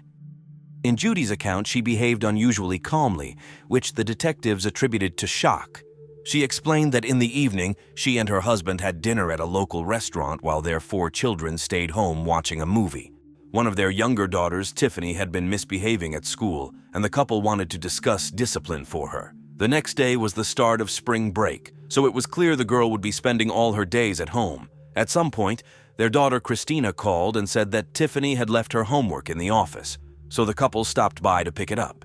While John exchanged a few words with Ben, Judy retrieved their daughter's work and went back to the car. The couple intended to pass some leftover food from the restaurant to Ben. John walked over to the car and opened the rear passenger door behind the driver's seat.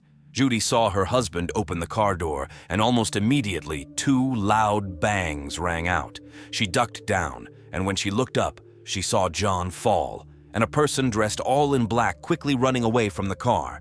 It was dark, and she couldn't make out who it was. This story puzzled the detectives. Typically, a robber rarely shoots the victim immediately. Usually, there's a short conversation that escalates before it comes to gunfire, but not this time. They suspected it wasn't a botched robbery. Furthermore, besides the wallet, John was wearing a Rolex watch and other valuable men's jewelry.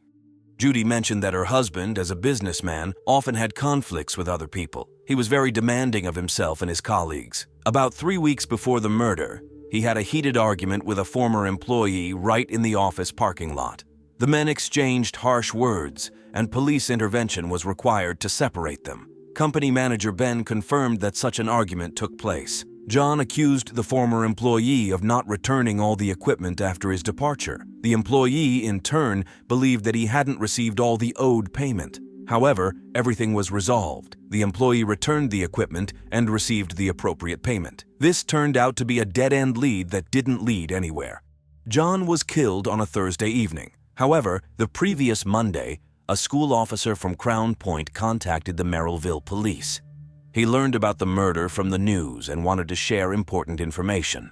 For about 6 months, he had known about a conspiracy to murder John Parker involving 3 teenagers. 2 of them were caught with a large sum of cash. The school became suspicious of how 15-year-old students had such a large sum of money, so they questioned them. Although they were interviewed separately, their stories completely matched. They told of their classmate Danny, John Parker's stepson, paying them to kill his stepfather. The seized money was only part of the sum. In reality, they received several $1,000s. However, they deceived Danny, having no intention of even coming close to his stepfather. Since the boys had no intention of committing murder, the school simply confiscated the money and did not pursue the matter further. They didn't even contact Danny's parents or interview him about the incident.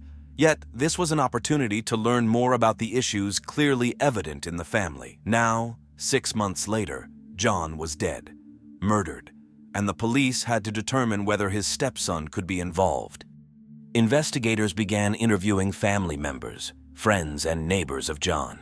The overall impression was that he was an excellent boss and friend, well-liked despite being quite strict and having a volatile temper. John worked very hard but spent every evening with his family. However, it became increasingly difficult for him to keep track of his teenage children, 17-year-old Christina and 15-year-old Danny. Little Christina was simply a wonderful child, but when her mother married John and she was plunged into a world of newfound financial possibilities, all the girl wanted to do was party, enjoy life, and throw parties in their new big house. Soon, she started getting into trouble. Her younger brother Danny wasn't far behind. He was generally more spirited and restless than his sister, and his antics were accordingly mischievous. One evening, without permission and without a driver's license, he took his father's SUV and knocked over mailboxes of neighbors.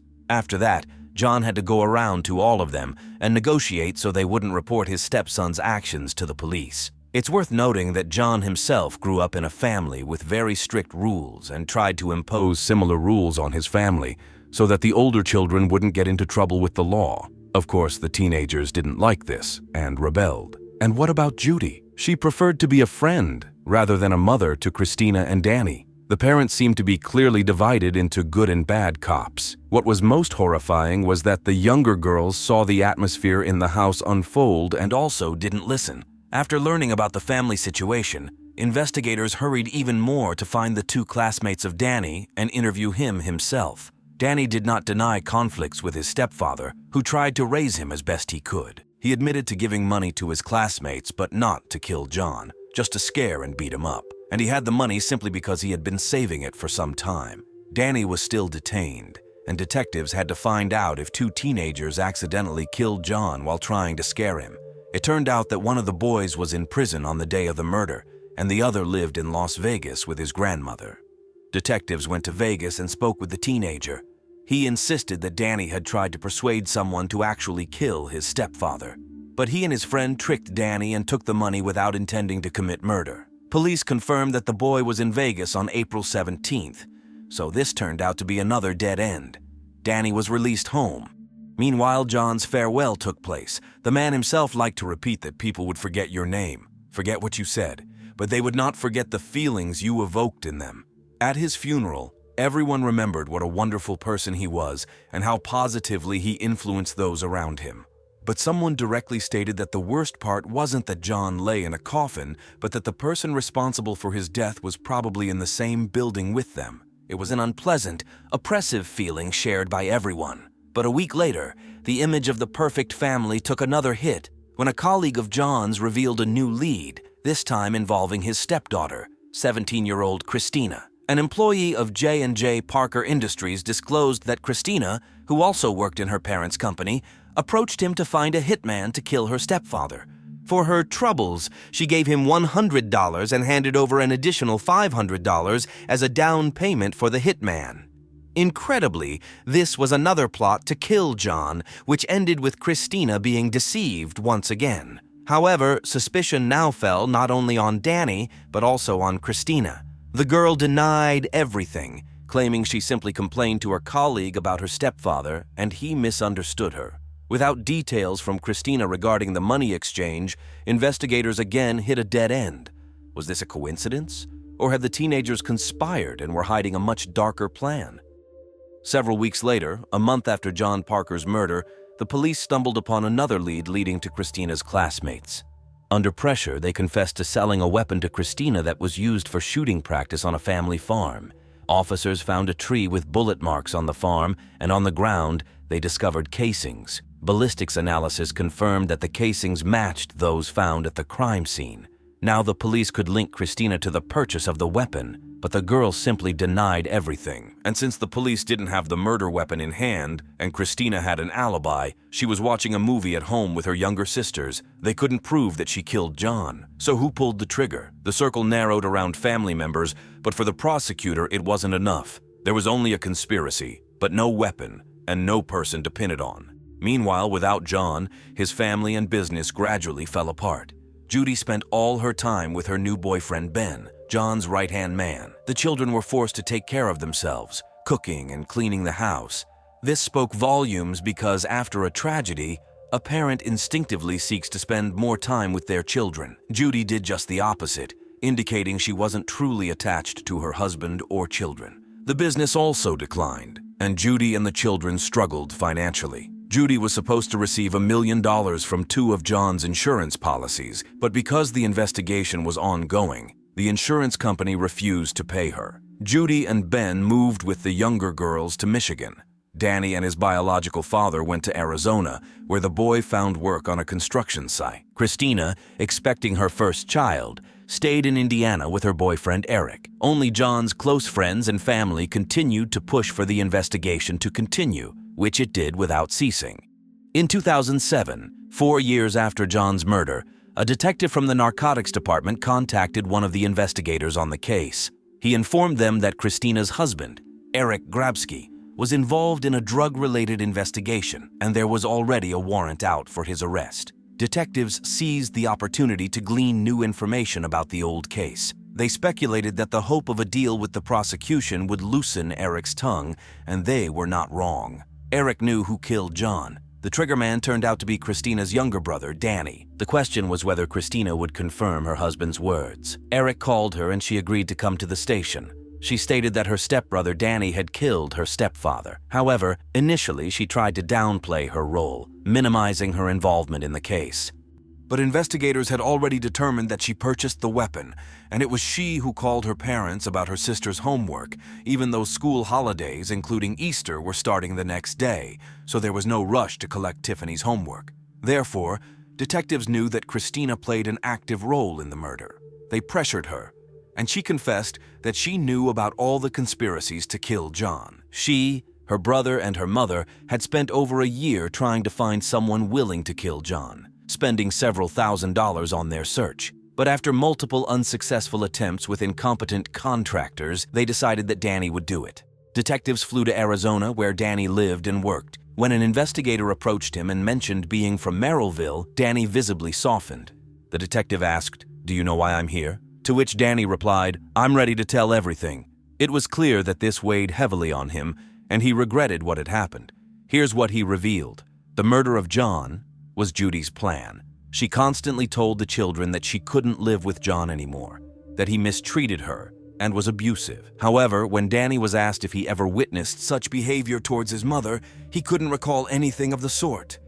Moreover, the police never responded to the family's address. Also, the mother promised the older children that life would be much better without John. They would have money and no control from a strict stepfather who demanded that the children study well and behave properly. Initially, Judy attempted to poison her husband personally, but she failed. Then she and the children began looking for someone willing to carry out this job for money. However, finding a killer and buying a weapon required money. To secretly obtain such large sums from her husband, Judy forged company checks. She stole $7,500 and John was about to find out about it. Ultimately, Judy decided they would do everything themselves. She devised a plan in which all three would have alibis. The mother decided her 15-year-old son, Danny, would commit the murder. Christina's role was to call and lure John to the office. Christina gave Danny the keys to her car, even though he didn't even have a driver's license yet. The accomplices took a huge risk, and at any moment, things could have gone awry. Nevertheless, the teenager climbed out of his bedroom window to avoid being noticed by his younger sisters, got in the car, drove to the office, and waited. He saw the parents arrive, hid behind a dumpster, and waited for an opportunity to shoot. When John approached the car and opened the door, Danny ran up and fired. The gun accidentally fired a second time when he tried to reach for the man's wallet, hence the second shell casing being far from the body. This clarified one of the mysteries that had been troubling the investigators. Danny then fled, got into the car, and quickly returned home, where Christina awaited with a bag into which he placed his clothes, the weapon, and the wallet. He took a shower, and they didn't discuss it further. Christina later handed the bag to her mother, and Judy disposed of it. Following Christina and Danny's confessions, both were arrested. Now the police had to arrest the puppeteer behind her husband's murder, Judy Parker, but the police had absolutely nothing against her. Fortunately, her children agreed to testify against their mother in exchange for reduced sentences. Then Judy decided to confess her guilt in 2009. Christina was sentenced to 5 years in prison for her role in the crime. However, after her release in 2013, she died of a drug overdose at the age of 27. Danny was sentenced to 23 years. He was released 3 years after his sister in 2016. Judy was sentenced to 33 years in prison. She was released in 2023. Judy spent her entire life as a sales agent, and she certainly found a way to sell the idea of murder to her own children. Most likely, she manipulated them for years, and only when they were distanced from her could they clearly see the whole picture. Of course, Judy could have divorced, but she would have received only half of the property and wouldn't have received the $1 million from the insurance. Additionally, John had evidence of marital infidelity. He gave his wife a ticket to a luxurious life, but she no longer wanted to see her husband nearby, yet she wanted to have it all, and anyone standing in her way between the life she had and the life she wanted had to disappear. She forced her teenage children to commit murder, robbing them of their childhood and burdening them with a heavy load. And she shattered the lives of her younger daughters, who now have no father, no older sister, and essentially no mother. On Tuesday, February 11th, 1997, Le Portel, a small town on the southern coast of Boulogne-sur-Mer, was celebrating its carnival for 3 days. The festival was in full swing, and tonight was the last night that everyone was eagerly anticipating. The Merlin sisters, Peggy and Amélie, had never missed it. Today, they invited their friends Isabelle and Audrey Raffin. The girls met 5 months ago. 16-year-old Amélie and 17-year-old Audrey became friends at school after the Raffin sisters moved to Le Portel. Soon they became inseparable, just like their older sisters, 20-year-old Peggy and Isabelle. The girls spent the entire half of the day getting ready. Everything had to be perfect for the carnival evening. Finally, they were ready. Peggy transformed into a marquise, Amélie into Pierrot, Audrey chose a musketeer costume, and Isabelle turned into an Indian. Their older sister Virginia joined Audrey and Isabelle. At 8:30 p.m., the 5 girls left the house to walk to the square where the festival was taking place. Despite the cold and rain that evening, all 5 were in a great mood. The friends sang and danced together with everyone. People in carnival costumes gathered from all sides. Meeting their friends, they briefly stopped at a cafe to warm up. At 11:30 p.m., it was time to go down to the Partel beach to see the highlight of the show, the burning of Batista, a rag doll. This was the highlight that Peggy and Amélie wanted to show Audrey and Isabelle. A huge bonfire had already been prepared on the beach. At midnight, the rag doll burned out, and as tradition requires, all carnival participants head to the village of Equienne, located 3 kilometers to the south. 2 hours before that, the girls agreed to meet their friend Eve halfway and go together. But the young man never saw the girls. he decided that they had changed their minds and went to warm up at Peggy and Amelie's. In reality, there was no reason for Eve to worry since many people gathered at the carnival, and the townspeople in carnival costumes continued to walk back and forth between Partel and Equihen. Morning came. The carnival was over and Peggy's and Amelie's mother came to the main square to pick them up. Marie-José Merlin bought croissants to have a snack with her daughters and listen to their stories about the evening, but they didn't show up at the meeting place. The woman returned home around 7:30 a.m., woke up Virginia and asked where the girls were and why they hadn't returned yet. Virginia replied that the carnival ends at 6 to 7 a.m. and they need more time to get back, or they might have stayed overnight at Isabel and Audrey's. Meanwhile, Isabel and Audrey's mother was also starting to get nervous. She had let her daughters go to the carnival and worried that they hadn't returned yet, but thought they had stayed overnight at Marie-José's. As time went on, and when the two mothers spoke on the phone, it turned out that neither of them had seen the girls. None of their friends or relatives knew where they were.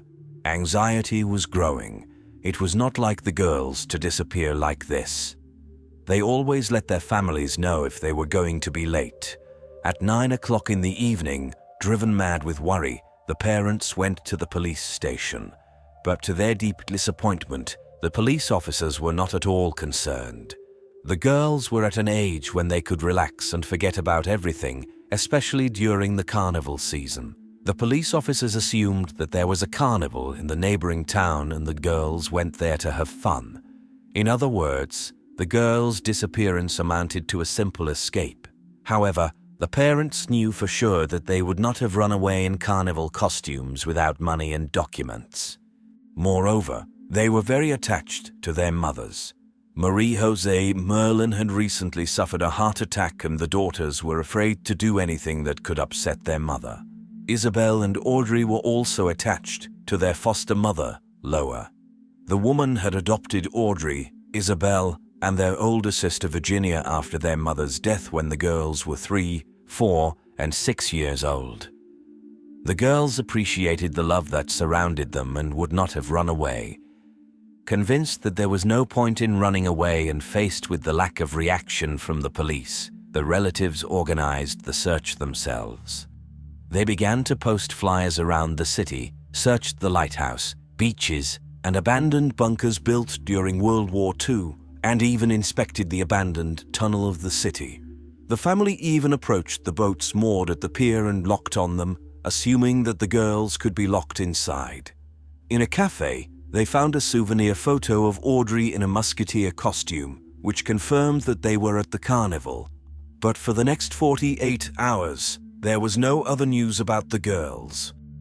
Then, thanks to flyers, calls from witnesses began to come to the Lamotte family's home.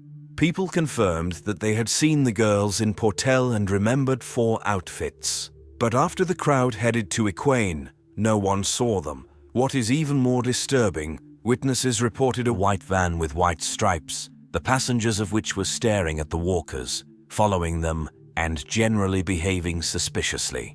They also attracted increased attention because on that carnival evening, they were without costumes. This was a very interesting lead, but the police continued to adhere to the version of the escape. Families who were tired of hearing the same excuses decided to alert the press.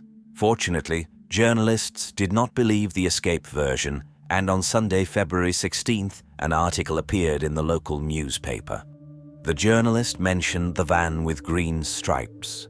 Reporters from all over the country picked up the story. Faced with pressure from the media, the prosecutor finally acknowledged that the escape may not be the only version of what happened. After 6 days of the girls' disappearance, the investigation started from scratch. The police quickly confirmed that a specific van was spotted on the night of the carnival and found witnesses, a family of 2, who reported the car's license plate number. At the same time, another call came into Laura's house. The woman reported that the wanted van was located in a neighboring village. According to the woman, it belonged to 2 scrap metal dealers who were well known in the village for their crimes. The woman added that they needed to hurry because the brothers were already repainting the van. With the license plate number, the police also identified the brothers as Jean-Michel and Jean-Louis Jordan. Could the brothers be the kidnappers of the 4 girls? It turned out that the brothers were long known to law enforcement. They grew up almost uneducated in completely unsuitable conditions for normal life. These people lived separately from society. According to rumors, their mother practiced incestuous relations with her sons, and their father was an aggressive alcoholic. 38-year-old Jean-Louis is the eldest in the family. He suffers from developmental abnormalities, was convicted of harassing girls, and spent 1.5 years behind bars. Barely released from prison, he received 10 years for violence against a girl but was released after 5. His brother Jean-Michel's criminal career is even more impressive. At 15, he attacked a 12-year-old girl so fiercely that he was sentenced to 10 years in prison, which is rare. After his release from prison, when his wife was preparing to become a mother, he killed his ex-girlfriend, 18-year-old Anita Dassonville. He was sentenced to 15 years in prison but was released after 9. Jean-Michel was married and had 3 children, one of whom, young Jennifer, died of meningitis. His second wife described him as a great husband and caring father, an opinion that was not shared by many. Those around him considered him a bundle of nerves with muscles. If young girls fell into the hands of the brothers, one should beware of the worst. The police had enough of this to interrogate the brothers. On Wednesday, a week after the girls' disappearance, the police carried out a large-scale operation to detain the Jordan brothers. And if they are the ones holding the girls, the slightest mistake could be fatal. Upon arrest, the brothers did not resist, but were surprised by the police's appearance. There were no girls in the house, although what the police saw there horrified them. The house resembled more of a dump, and there was a strong smell of filth. A little boy sat half-naked next to a German shepherd and was eating from a dog bowl. In total, there were 9 people living in the house, including 5 children under the age of 12. The police seized a van. It had been repainted, but what was even worse, the interior had been thoroughly clean. What are the brothers trying to hide? A race against time began for the investigators. They can only detain the brothers for up to 48 hours and need to make them talk, because right now they have suspicions, but absolutely no physical evidence. The brothers insisted in unison that they had not approached the carnival square. However, after the testimony of numerous witnesses was presented to them, they admitted to simply passing by but swore they had not crossed paths with any of the girls. By Friday morning, after the brothers had been in custody for 30 hours, time was running out for the investigators. So they decided to change tactics. The detective knew that the brothers had a younger sister who had disappeared long ago and was likely already dead. Jean-Louis was deeply attached to his sister and had been grieving her loss for a long time. The detective laid out photos of the missing girls and began telling the suspect about each one. He appealed to Jean-Louis' emotions, saying that they had families waiting for them.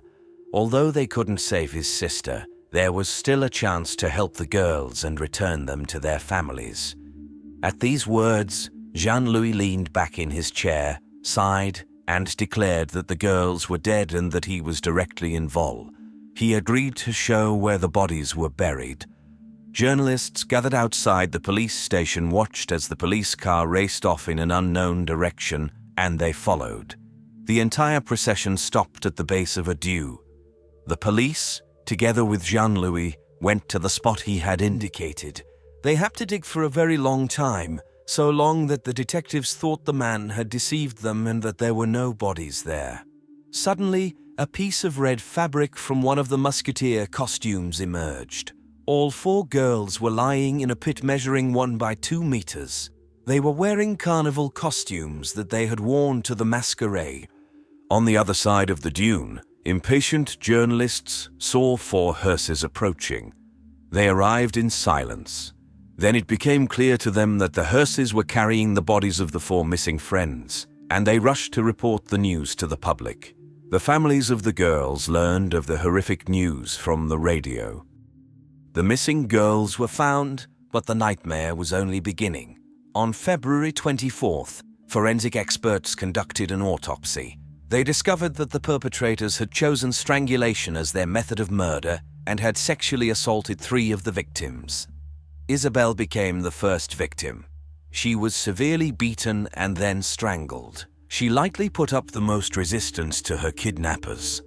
Peggy was sexually assaulted and then attempted to be strangled.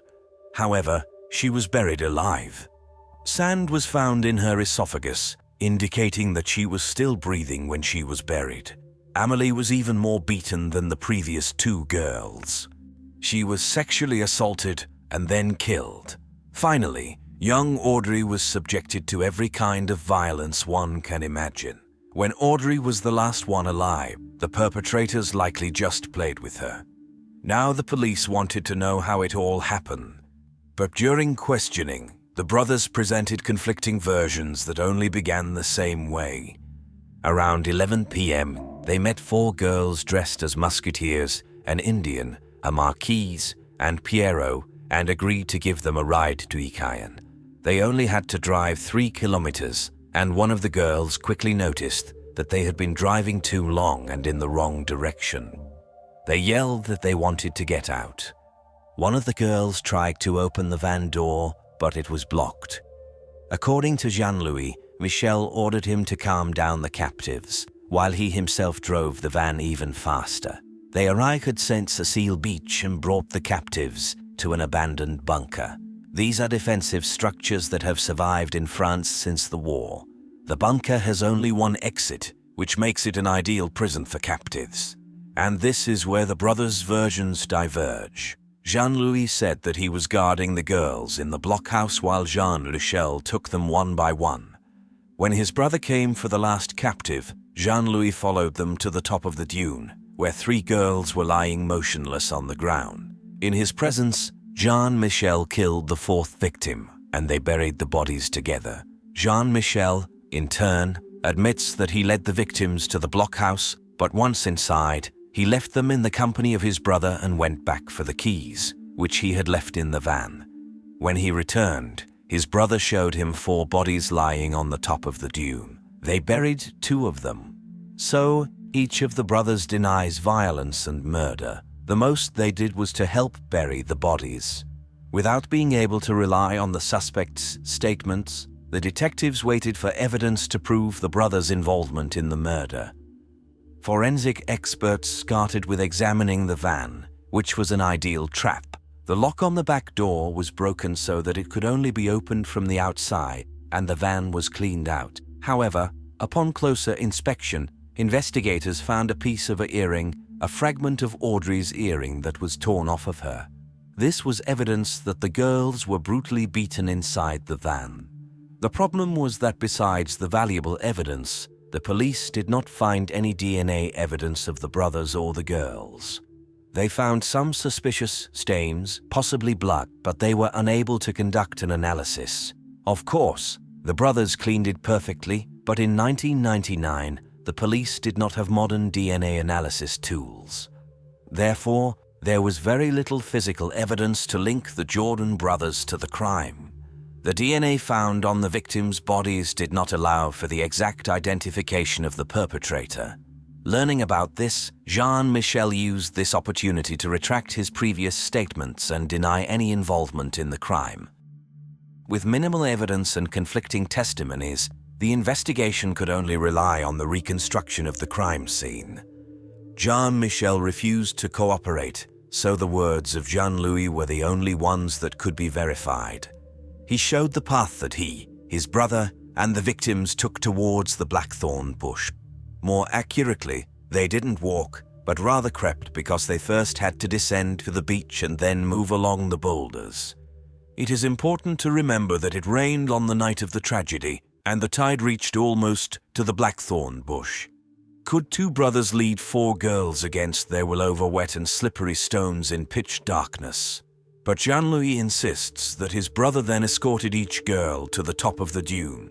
He describes the order in which his brother led the girls, of course not by name, but by their masquerade costumes. However, in the blackthorn bush, it was pitch dark and the brothers had no flashlight. How could he have seen their costumes? Furthermore, the path he indicates is strewn with even greater obstacles. There is barbed wire on it, on which no piece of fabric was found, although the girls could not have crossed it without tearing their elaborate masquerade costumes. A careful examination of the girls' costumes did not reveal any tears or even snags. After this reconstruction, there were more questions than answers.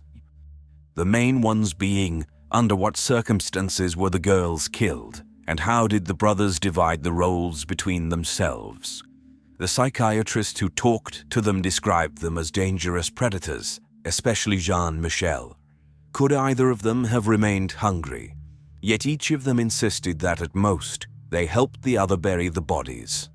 Now that the investigation is over, the jury will have to decide this dilemma. On October 16, 2002, the trial of the brothers began in St. Amma. During the trial, it became known that a few days before the carnival, the predators were already searching for prey. They almost kidnapped a young woman in Bursurma. She had been in a phone booth for 19 hours, and her friend was calling from another nearby booth. The girl noticed a van with green stripes that pulled up next to the payphone. The driver, whom she identified as Jean-Michel, stared at her intently when Jean-Louis appeared, ready to pull her inside by force. Luckily, her friend approached at that moment. Jean-Louis saw him, closed the door, and the van drove away. This was not the only similar story that the jurors heard, leading them to believe that the brothers had bought the van specifically for the purpose of kidnapping girls. However, Jean-Louis continued to claim that he had done nothing. It was like talking to a wall when trying to talk to his brother. The prosecutor was worried that the jurors would only accuse Jean-Michel, believing he had played a passive role. Jean-Louis, perhaps unintentionally, was playing a winning game. Therefore, the prosecutor requested that all participants in the trial be taken to the scene of the incident. Such a practice is very rare, but in this case, the prosecution considered it necessary to understand how events unfolded that night. On October 25, 2002, all court participants went to the beach of Saint Cecile. As expected, the jurors could not even reach the Blackthorn, and you still need to climb to the top of the dune, overcoming a series of barbed wire. It is impossible to make such a journey at night without the victims tearing their clothes and trying to escape. Obviously, the girls were never in Blackthorn. This explains why, despite multiple signs of violence, there was no sand in their intimate areas. In other words, according to the results of the autopsy, the rape could not have occurred on the beach.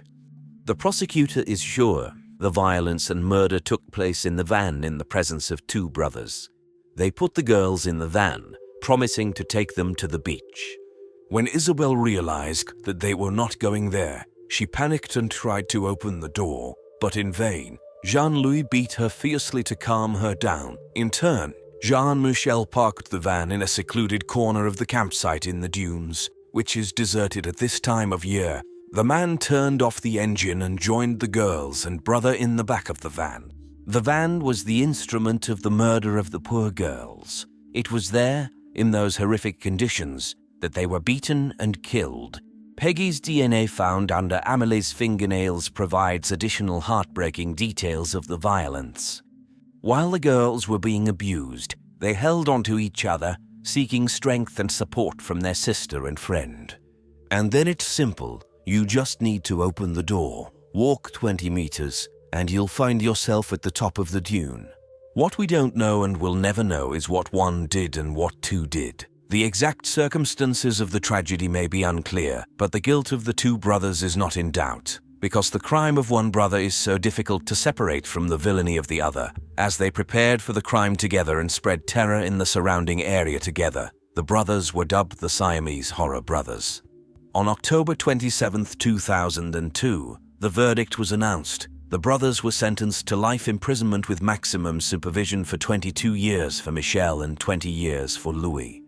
The slight difference is explained by the simple fact that without Louis' confession, the police would still be looking for the girls.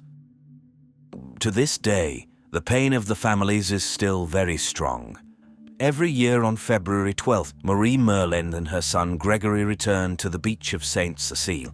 It's the place where it all ended for them. Gregory says that today he should be a happy older brother, uncle. Instead, he mourns his sisters, kidnapped from the carnival on a night that was supposed to be one of the happiest days of their lives. In February 2003, the blockhouse that became a stumbling block in the case was blown up. The police protected the family from an angry mob, but a few days later, arson destroyed the Jordan family's home. In the morning of August 15, 1989, Wolfgang Silaf received a phone call in his office.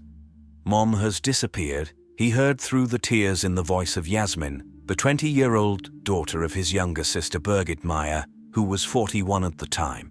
Wolfgang immediately understood that his sister couldn't have simply vanished and abandoned her daughter. Despite the fact that the girl was no longer a child, they had maintained a very close and trusting relationship with her mother. In 1989, Wolfgang was leading the criminal police department in Hamburg. However, even such an influential person couldn't secure a thorough investigation into his sister's disappearance by the police in the city of Lüneburg, where Birgit lived.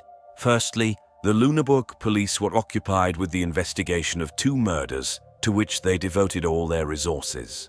Secondly, apart from their workload, there was another reason to approach this case somewhat carelessly. They had a suspect from the very beginning, Birgit's husband Harold Meyer.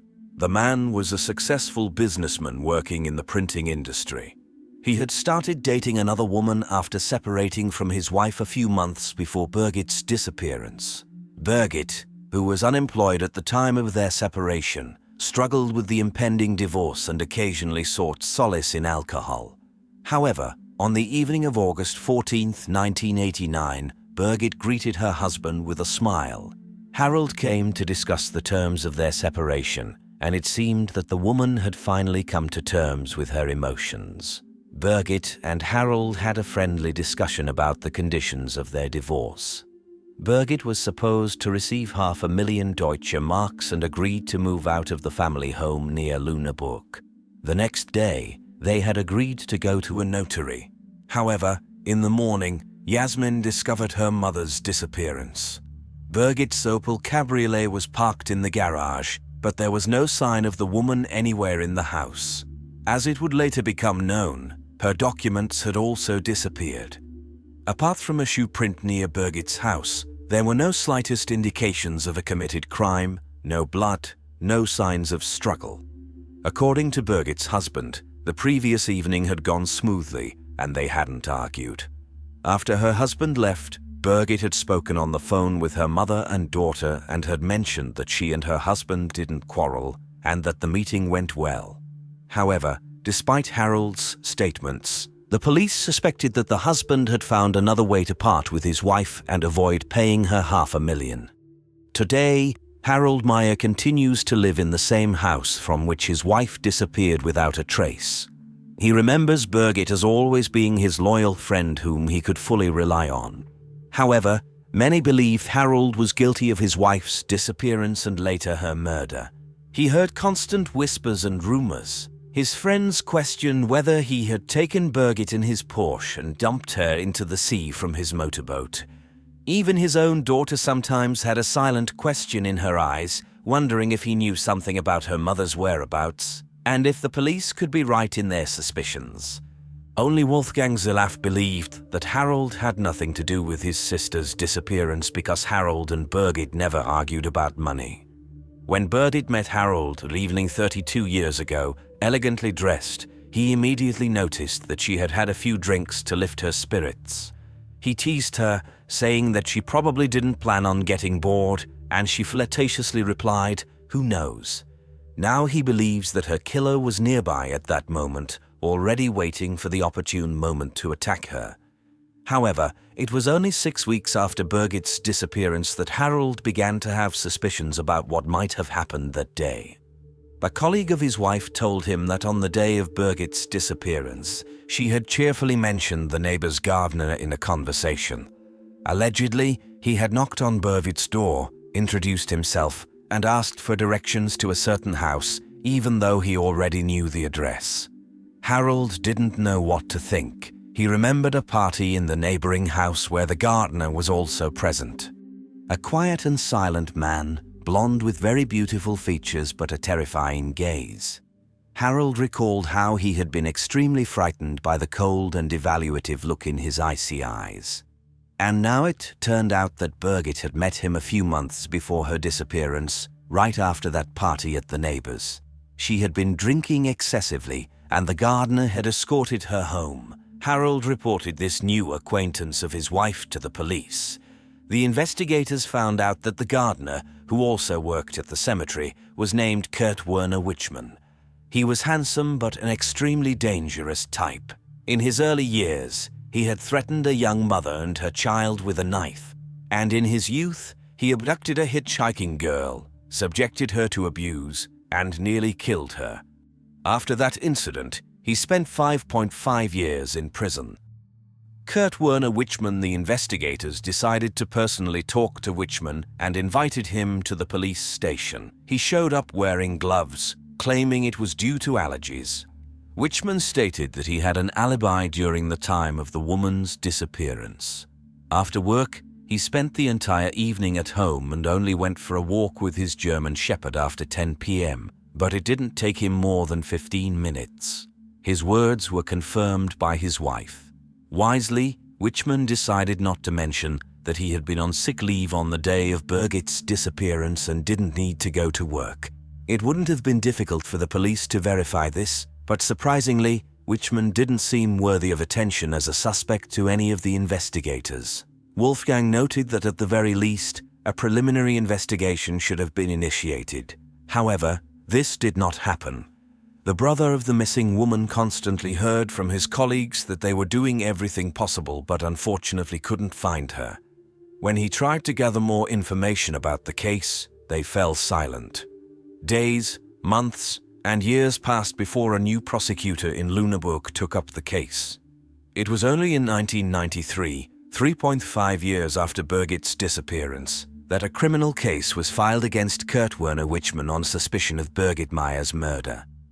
On a cold February morning in 1993, the police knocked on the door of a brick house on the outskirts of Lüneburg, Kurt Werner Wichmann's home. His wife opened the door, but her husband was not at home. The police presented a search warrant and began their work.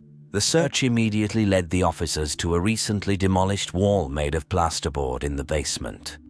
On the first floor, they noticed a soundproof door. Kurt's wife explained that she didn't have a key. It was only in possession of her husband and his brother. The officers forced open the door, behind which awaited a veritable arsenal, 2 small-caliber rifles, a revolver, silencers, ammunition, stun guns, knives, sedatives, chains, ropes, and handcuffs with traces of blood. The police confiscated all these items. During the search of the surrounding area, a metal detector was triggered. With the help of a police excavator, they managed to dig up something extraordinary in Wichmann's garden, an entire car, a brand new bright red Ford sports coupe, on the back seat of which forensic experts found blood. The search team also detected a strong smell of decomposing flesh inside the car, but no actual body was found. Shortly thereafter, the police found a parked VW Golf near Lüneburg registered to Wichmann. Inside the car, they discovered road maps, a sleeping bag, a thermos, and binoculars. The equipment seemed more suitable for a hunter or someone who spends a lot of time spying on people they intend to kill. For several weeks, Kurt managed to evade the authorities. However, on April 15, 1993, an accident occurred on a country road near Heilbronn. The police inspected the car, which contained 2 men. Weapons were found in the car, so the driver was taken to the station. It was discovered that the driver was Kurt, and his younger brother was sitting next to him in the car. The police did not believe that Kurt could pose a danger to himself, so they did not confiscate his belt. The man died in his prison cell on April 25, 1993, at the age of 43. The police quickly closed the case because, According to the German Code of Criminal Procedure, the deceased should not become the subject of an investigation. However, this was far from the end of the story. Rather, it was the beginning of an investigation that would lead to the uncovering of the most horrifying crimes in the country's criminal history. In 2002, Wolfgang retired and was able to dedicate more attention and time to his sister's case. He gained access to the case files and was shocked. To his horror, he discovered that all the evidence had been destroyed, including the red Ford that was unearthed, and the basement in Kurt's house, where the search team had sensed the presence of remains, had never been thoroughly investigated. However, in Wolfgang's opinion, the evidence should have been preserved. Firstly, because there is no statute of limitations on murder cases. Secondly, the principle of not conducting an investigation against the dead is not applicable in this case because there is another suspect, Birgit Harold, the husband of Birgit Meyer. To justify or condemn Harold, all the evidence needed to be examined, the neighbors of Kurt needed to be interrogated. In short, regular police work needed to be done. But now, it was impossible to study the evidence. Nevertheless, Wolfgang decided not to give up and assembled a group of volunteers from his former colleagues. They discussed the motives, possible developments, and the behavior of the perpetrator again and again. Finally, they came up with the idea that Birgit's disappearance might be connected to other unsolved crimes. In search of confirmation of this theory, Wolfgang went to Wyman's house. The secret room had hardly changed since it was discovered in 1993. In the room, he found video recordings of 2 TV shows, one about Birgit Meyer's disappearance and the other about the murders in Gode. Wolfgang immediately informed the police in Lüneburg, and nothing happened. The cases remained unsolved for years. In 2015, the head of the criminal police department in Lüneburg was replaced. Wolfgang managed to convince him to create a commission to review his sister's case. The commission was led by an experienced and meticulous specialist, Richard Kaufmann, who had solved all his cases over the past few years. He discovered that a tiny drop of blood was found on the handcuffs found in Wyman's secret room, and the sample had not been destroyed because it was stored at the Hanover Medical School laboratory. DNA comparison showed that the blood belonged to Birgit Meyer. Now, there was no doubt that Wyman had handcuffed Birgit and probably killed her. The investigator speculated that he wanted to kidnap her and demand a ransom from Harold, but something went wrong. It was evident that at least 2 people were involved in the abduction because a neighbor heard the sound of a running car engine that night. Where could Birgit's body have been? The investigator examined several graves dug in the cemetery when Wyman worked there, but Birgit Meyer was not found in them. Then Wolfgang decided to find out everything he could about the man's past. First of all, one should not imagine a spoiled boy from a wonderful family. His father used to threaten his mother with an axe and was cruel to his sons.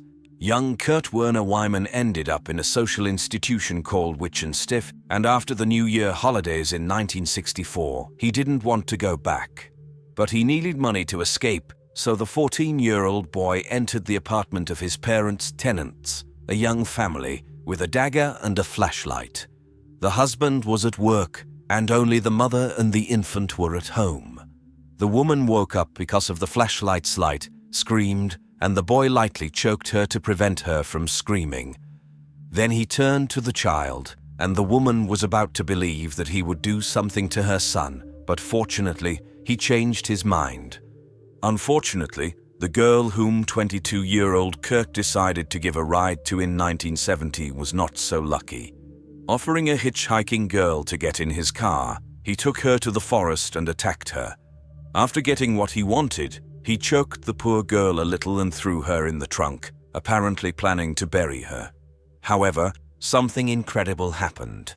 When he opened the trunk again, the girl, who had regained consciousness, managed to convince the man to let her go, pretending that he shouldn't be afraid of her.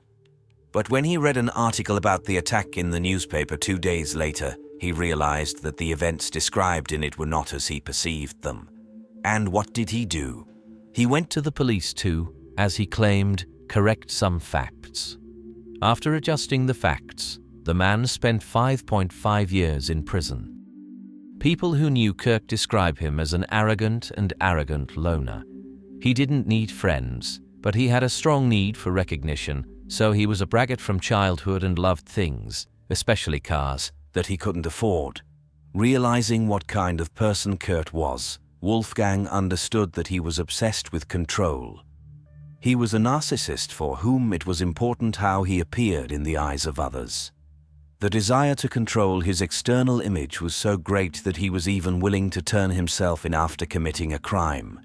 Therefore, Wolfgang assumed that his sister Birgit Meyer's body was hidden in Wyman's house or on the premises of his house. It's sad that when he asked the police in Lüneburg to conduct a thorough search there a few years ago, they didn't listen to him. As the head of the investigation group told him, his criminal experience told him that Birgit wasn't there. While he was saying this, he was standing right above her body, with only a concrete slab separating them. When Wolfgang finally opened the concrete floor in Kurt's garage many years later, he found what was left of his sister's body. The autopsy showed that Birgit Meyer was shot in the head, just like at least one of the victims of the Hort murders and another victim of the 1968 murder. The Birgit case was solved, but Wolfgang decided not to stop there, remembering other families waiting for the crimes that affected their loved ones to be solved. Thus, thanks to Wolfgang's persistence, a crime that had terrified the entire northern part of Germany in the 90s was finally solved at the end of 2017, the murders in Gord. Gord is the vast wooded area east of Lüneburg. In July 1989, the weather in northern Germany was sunny and hot, prompting many people to seek refuge from the summer heat in the cool shade of the forest. On July 12, 1989, 2 days before Birgit's disappearance, 3 people who were picking blueberries in Gord suddenly smelled a nauseating sweet odor. Trying to find the source of the smell, they discovered a human hand under a pine tree among the branches. It turned out that on May 21, 1989, a married couple from Hamburg, 51-year-old Peter and 45-year-old Ursula Reinhold, went on a picnic in the forest, intending to spend a pleasant time in the fresh air. They were brutally murdered, and their bodies were dragged away from the scene of the attack. When they were discovered, the husband and wife were almost naked, but it was unclear whether the perpetrator had undressed them or if they had undressed themselves before the attack. The killer took their picnic basket, binoculars, and the keys to their car, which he used to escape. The car was later found in another city. The disappearance of the couple was reported, but they could not be found for 7 weeks. Due to the heat, very little remained of their bodies, making it impossible to determine the cause of death. However, robbery was ruled out as the motive because valuable items were still found on the victims. Since there were no mobile phones at the time, the people picking berries hurried to the forest ranger to inform him of the horrifying discovery so that he could report it to the police. However, it was not just the bodies themselves that terrified the Germans, who nicknamed Gord the Dead Forest.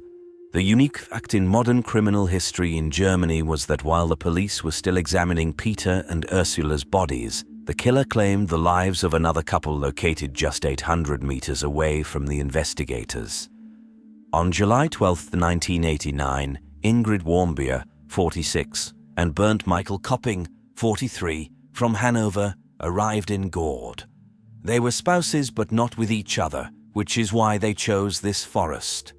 After parking their car, they walked about 2 kilometers into the forest. They were brutally killed, sound of a gunshot, and then the killer took their Polaroid camera and the keys to their car, with which he fled. It was later determined that he drove the car for about a week before abandoning it. The bodies were discovered by chance only 2 weeks later when the police were searching the area due to the first 2 murders. The crime scenes were only 800 meters apart, but subsequent tests showed that the police working on the first murder could not hear the gunshots due to the locations of the crime scenes in the depressions. Given the new discovery, the random encounter of the berry pickers became of great importance. As they hurried to the forest ranger to report the horrifying find, they encountered a man. Of course, 2 weeks later, their description of the person would be quite vague. But they remembered that they had encountered a tall and strong 40-year-old brunette with medium-length hair, without glasses or a beard. He was carrying a bag that was clearly not empty. Based on the witnesses' accounts, a composite sketch was created even if this man might not have had any connection to the crime. The common factor in these murders was that they were committed in the same area of a vast forest. Additionally, the victims were both of middle age. In 2 cases, the perpetrator stole the victim's belongings, although it was not a typical robbery. He would leave the crime scenes in the victims' cars and then abandon the vehicles in small towns with railway connections. Both towns were located along the Hanover-Hamburg route, and these parallels led investigators to speculate that the same person was responsible for the crimes. In 1989, Kurt Werner Weimann was 40 years old and lived 30 kilometers away from Gord. On the day of the secret lover's murder, he was on sick leave. The spouses were also killed on a Sunday when Kurt didn't have to go to work. However, the investigators initially found no evidence linking Weimann to the crimes in Gord. Furthermore, he did not resemble the composite sketch. Therefore, the police focused on other suspects, suspecting that the deceived husband of the second victim had hired a professional to deal with his unfaithful wife and her lover but accidentally targeted the wrong person before carrying out the hit. Once again, Wolfgang couldn't understand the investigators' decision. He and his group of colleagues immediately suspected that Kurt matched the profile of the Gord killer. The brutality of the crimes and the intimate aspects, as evidenced by the victim's exposed clothing, all aligned with Weimann's profile. Moreover, years ago, Wolfgang found a videotape of the TV program Aktenzeichen, which covered the Gord murders, in Kurt's secret room. Being a narcissist, Kurt also collected video recordings and newspaper clippings about Birgit Meyer. There were also pieces of evidence showing that the man sought information about Bernd Michael Kopping, who was killed in Gord. However, as often happens today, the DNA analysis provided the final piece of evidence. The Gord killer had a habit of driving the victims' cars for several days. In one of the vehicles, 3 hairs and possibly other biological materials were found. However, it took nearly 30 years before the DNA in the car was compared to Kurt's DNA. Only at the end of 2017 did the analysis yield a match. Kurt Werner Weimann was the perpetrator of the 2 murders in Gord. It all started right where it ended, at St. Malachy's Church in Tyrone, Northern Ireland. In December 2010, beauty queen and teacher Michaela Hart and sports star John McCrime tied the knot, sharing their celebration with over 300 guests. However, just 3 weeks later, John returned with the body of his young wife, who was buried in her pristine wedding gown. What led to Michaela's death? Who could be so heartless and calculated as to take the life of a woman who had just begun to enjoy married life with her beloved? And will the collaborative efforts of multiple countries help uncover one of the most memorable and harrowing crimes of recent years? The captain of the Irish football team, John McCrime, and the daughter of one of the country's top football managers, Michaela Hart, met at university in 2005. It was love at first sight, and since then, the young couple had never been apart. During a vacation in Paris, John proposed to Michaela, and she happily accepted. They planned their wedding for New Year's Eve, on Michaela's 27th birthday.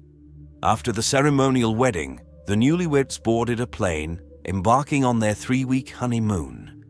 They spent the first week in Dubai before the most anticipated part of their trip began, 2 weeks at the 5-star Legends Hotel, located in the fishing village of Grand Gauba on the northeast coast of Mauritius. Michaela chose Mauritius as their paradise island for the dreamy honeymoon and carefully researched local hotels. They settled on Legends Hotel due to its numerous positive reviews and popularity among tourists from Ireland. Upon arrival at the hotel, they asked the receptionist if they could be allocated one of their best rooms. They were informed that there was a vacant room in the luxury block, room 1025. January 10, 2011, after having breakfast together, John decided to play golf while Michaela sunbathed. They met again for lunch. Michaela always enjoyed having tea with something delicious after lunch. She asked her husband to order tea while she went to the room to get Kit Kat bars with her favorite dark chocolate, which she had brought from Dubai and kept in the refrigerator. John offered to bring the treats for her, but it was only 150 steps from the restaurant to the room, so she went by herself. John took some photos and watched videos while waiting for his wife to return. After some time, he began to wonder why Michaela hadn't come back yet. He decided to look for her. Knocking on the door, John received no response. Since he had forgotten his key in the room, he peeked through the window but couldn't see anything, so he went to the receptionist. The corridor attendant led him back to the room and opened the door with his key. However, as soon as the corridor attendant took a few steps away from the door, he heard the cries of a man asking for immediate help. Upon entering the room, John discovered his wife in the bathtub filled with cold water. Bruises were visible on her neck, her skin was icy to the touch, and her lips had turned blue. Assuming that Michaela had intended to take a bath due to back pain but slipped or lost consciousness, John attempted to help her. However, his efforts were in vain. Within an hour, medical professionals pronounced Michaela's death, bringing an end to the dreams of a young and happy married couple. Presumably, due to the initial assumption of an unfortunate accident, nobody attempted to secure the crime scene, and people constantly entered and exited the newlyweds' room. The police were initially informed that a tourist had drowned, but upon entering the room and observing the state of Michaela's body and the disorder in the room, they suspected a murder had taken place. The distraught husband was taken to the police station and held for questioning for 5 hours. This was not unusual since most murders are committed by individuals close to the victims. What was abnormal in John's case was the cruelty and inappropriateness of the statements made by the police officers. Naturally, John couldn't hide his tears over the loss of Michaela. Just half an hour earlier, he had seen his wife happily walking towards their room, but now he discovered her lifeless body in the bathtub. However, upon seeing his tears, a police officer, perhaps trying to console him, said, "Why are you crying? You're still young. You'll find yourself a new wife." It is unknown how long they would have kept John at the station if it hadn't been for the hotel manager's intervention. The manager informed the police that the door of room 1025 had been opened with a stolen master key that fit all the locks. It became evident that the murder had been committed by someone from the hotel staff. It was likely an unintentional murder. Someone among the staff, possibly a security guard with access to the master key, entered the room at 2:42 p.m. 2 minutes later, Michaela opened her own door. The thief, possibly hiding in a small niche in the bathroom, had to quickly consider his options due to the unexpected presence of the maid. If his duties involved room cleaning, he could have simply smiled at Michaela, pretended to do his job, and nothing would have happened because it's a common situation in a hotel. However, if he was a security guard, he knew that his presence in the room would not be easily explainable. So, the only option he saw for himself was to hide in the bathroom and hope that the woman would simply leave. But that didn't happen. As investigators speculated, Michaela decided to take advantage of the opportunity and entered the bathroom. Inside, she encountered the thief. Michaela got scared and ran, and the thief, in panic, attacked her. Realizing that he had killed Michaela, he placed her in the bathtub. Perhaps he tried to create the appearance of an accidental incident with the maid. Despite the shock, he may have also thought that water would wash away any DNA evidence left on his victim. When John got up from the table at 3:05 p.m. and went to check why his wife was taking so long, the killer was still in the room. If John had his keycard with him, he could have caught the killer at the scene of the crime. However, by the time he went to the administrator, asked for the door to be opened, and entered the room, it was already 3:26 p.m., and the thief, unintentionally turned murderer, had vanished. Releasing John put the police under immense pressure. When a tourist is killed in a country that heavily relies on tourism, it becomes crucial to quickly solve the case. It seemed like the case would be solved promptly because the local police chief stated that the island had a 100% homicide clearance rate. One might think he was just acknowledging the efforts of his subordinates, but any professional would be suspicious considering that in 2011, besides Michaela, 30 other people were killed on the island, and all cases, except Michaela's, were solved based on confessions from suspects. The following year, the police once again solved all cases based on confessions. The fact that the police excessively relied on instinct and intuition, if it can be called that, could have been compensated by the fact that the investigators had an ideal crime scene. The hotel room was clean every day. Each entry into the room was recorded by the security system. Surveillance cameras were placed everywhere, and the hotel itself was practically an impregnable fortress, with vigilant security guards everywhere. As it will become clear shortly, that was not the case at all. Within 2 days of the murder, the police arrested several hotel employees, and 2 of them, Avinash Tribhuwoon and Sandeep Mania, were charged with the murder while the others reluctantly became key prosecution witnesses. A week later, a hotel security guard named Dasan Narayanan was also arrested. Dasan was on duty on the day of the murder. His exact location at the time of the crime could not be confirmed, but his fingerprints were found on a fake key that the thieves used to replace the stolen universal key in the security room. Dasan couldn't provide a satisfactory explanation for how his DNA ended up on the safe door in the room.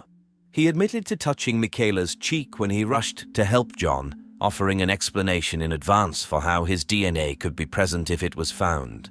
However, despite Dasan's conflicting statements, the police decided to charge him only with being an accomplice to the thefts, focusing their main efforts on Avinash and Sandeep.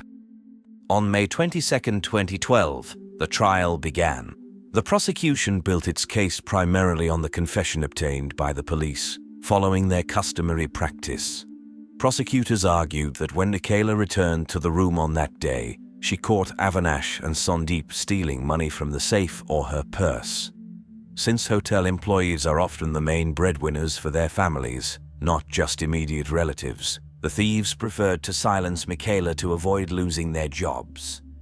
During the trial, their colleague Raj Thikoy also testified. He was initially arrested but became the key prosecution witness and received immunity. Raj stated that he was near the room and heard the agonized cries of a woman but didn't knock on the door. Instead, he hid and saw the agitated and sweaty Avinash and Sandeep leave the newlyweds' room. Later, he asked what had happened, and they replied, "Nothing happened, just keep quiet. If you say anything, we'll involve you in this matter." In addition to witness testimonies, the prosecutors largely relied on the confession obtained from one of the suspects, Avinash Tribhuwoon, following the customary police practices. Despite the fact that Sandeep and Avinash were the accused, it created an impression that the police themselves were being judged alongside them as they conducted a careless investigation. The defense attorneys drew attention to all the evident gaps, inaccuracies, and blatant errors made by the investigators. Firstly, after the discovery of Michaela's body, the hotel was not sealed off, and not a single guest or staff member was interviewed. Some tests were not conducted, while others were only performed after the hotel room was returned to the hotel's control, compromising the evidence. Fingerprints and palm prints were found in the room, but their owners were not identified. However, no DNA evidence indicating the guilt of Sandeep and Avinash was found. Even the paper currency, which according to the prosecutors interested the thieves, was not fingerprinted or examined for DNA. The court also heard that all the crime scene photographs were taken in black and white, and many important items were not photographed at all. But the biggest uproar was caused by the mystery of the 46 surveillance cameras capturing the events inside and around the hotel. Despite numerous requests, the police did not hand over the video recordings to the defense attorneys.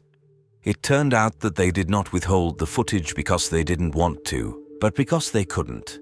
90% of the videos were erased by the police officers who were unable to operate the cameras.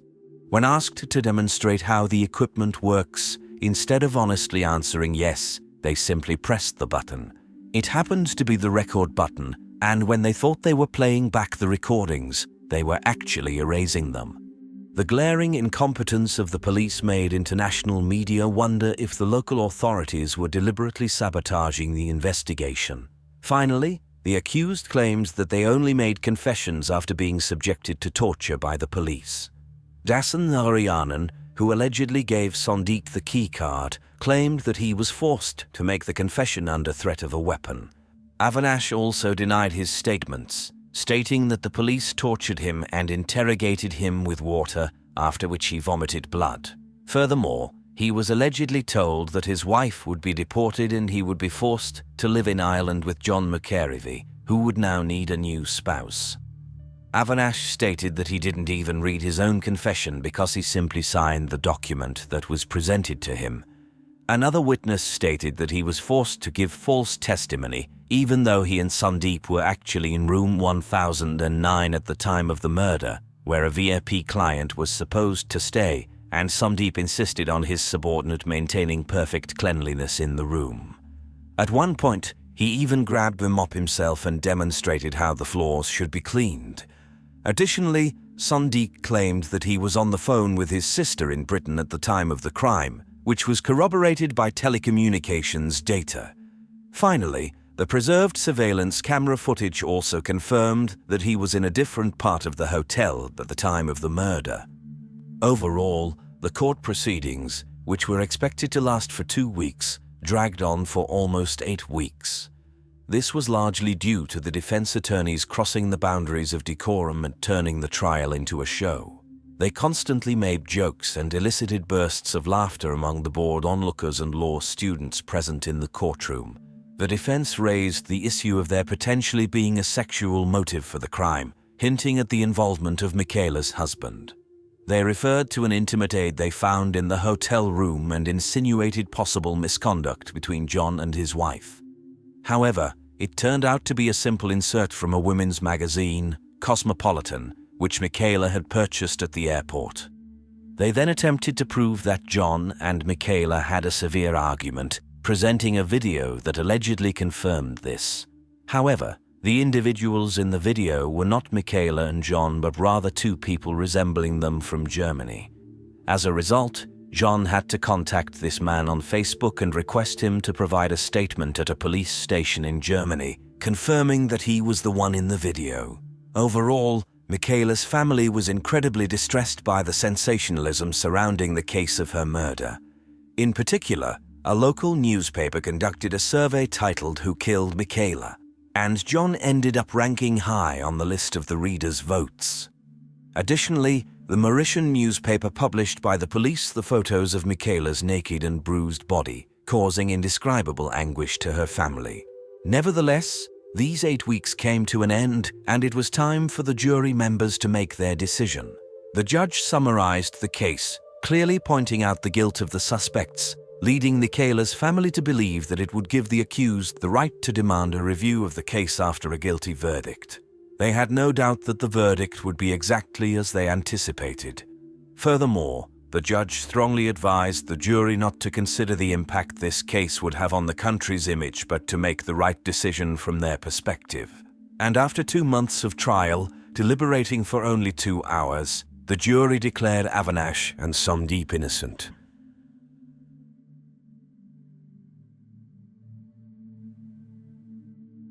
After the acquittal verdict, John and Michaela's families were incredibly disappointed. They endured all the agony of the process, inappropriate remarks from attorneys and police, tolerated laughter in the courtroom, and even faced aggressive behavior from the locals because they were confident that the guilty parties would be punished for the murder. They were certain of Avinash and Sandeep's guilt and believed that they were acquitted because the case received global media attention, and the jurors did not want the murder case to reflect negatively on Mauritius' image. The Hart and McCrime families cannot forget that Avinash's lawyer appeared on a local radio station and essentially admitted his client's guilt, mentioning how Avinash cried and apologized to Michaela's family. The interview was supposed to be presented in court, but the lawyer managed to evade his responsibilities. John believes that Avinash told the truth when he confessed to Michaela's murder, and here's why. When anyone hears about death by strangulation, they imagine the killer choking the victim, gripping their neck with 2 hands. But Avinash recounted that when they were in the honeymoon suite, Michaela walked in and saw him holding a wallet. She asked what he was doing. She couldn't have known that Sandeep was in the bathroom. When the girl tried to prevent Avinash from leaving the room, standing in his way, Sandeep approached her from behind and wrapped one hand around her neck. The thing is, the autopsy report was compiled much later, and it confirmed that everything happened exactly as Avinash described. How could Avinash have invented such a method of strangulation if he didn't know it for sure? Additionally, Avinash mentioned that Michaela hit her head on the floor when she fell. The bruise on the back of her head, found during the autopsy, confirmed that as well. Furthermore, in summarizing the case, the judge reminded everyone that Avinash made his confession on January 12th and signed it on the 13th in the presence of his lawyer. If the police wanted to fabricate the confession, they would have forced Avinash to sign something else on the 12th. Moreover, the boy was examined by 3 doctors on different days, and none of them found any signs of torture on him. After the acquittal verdict, a new investigation was initiated. The police focused on a crucial piece of evidence, the keycard that the thief and murderer used to enter the room. However, even the mechanism of these locks cannot be trusted. The locks are not synchronized, and each of the 240 locks in the Legends Hotel shows its own time on the security systems panel, making it impossible to determine the exact time when the killer entered Michaela's room. As a result, the alibi of practically any suspect is in question because the exact time of the crime is unknown.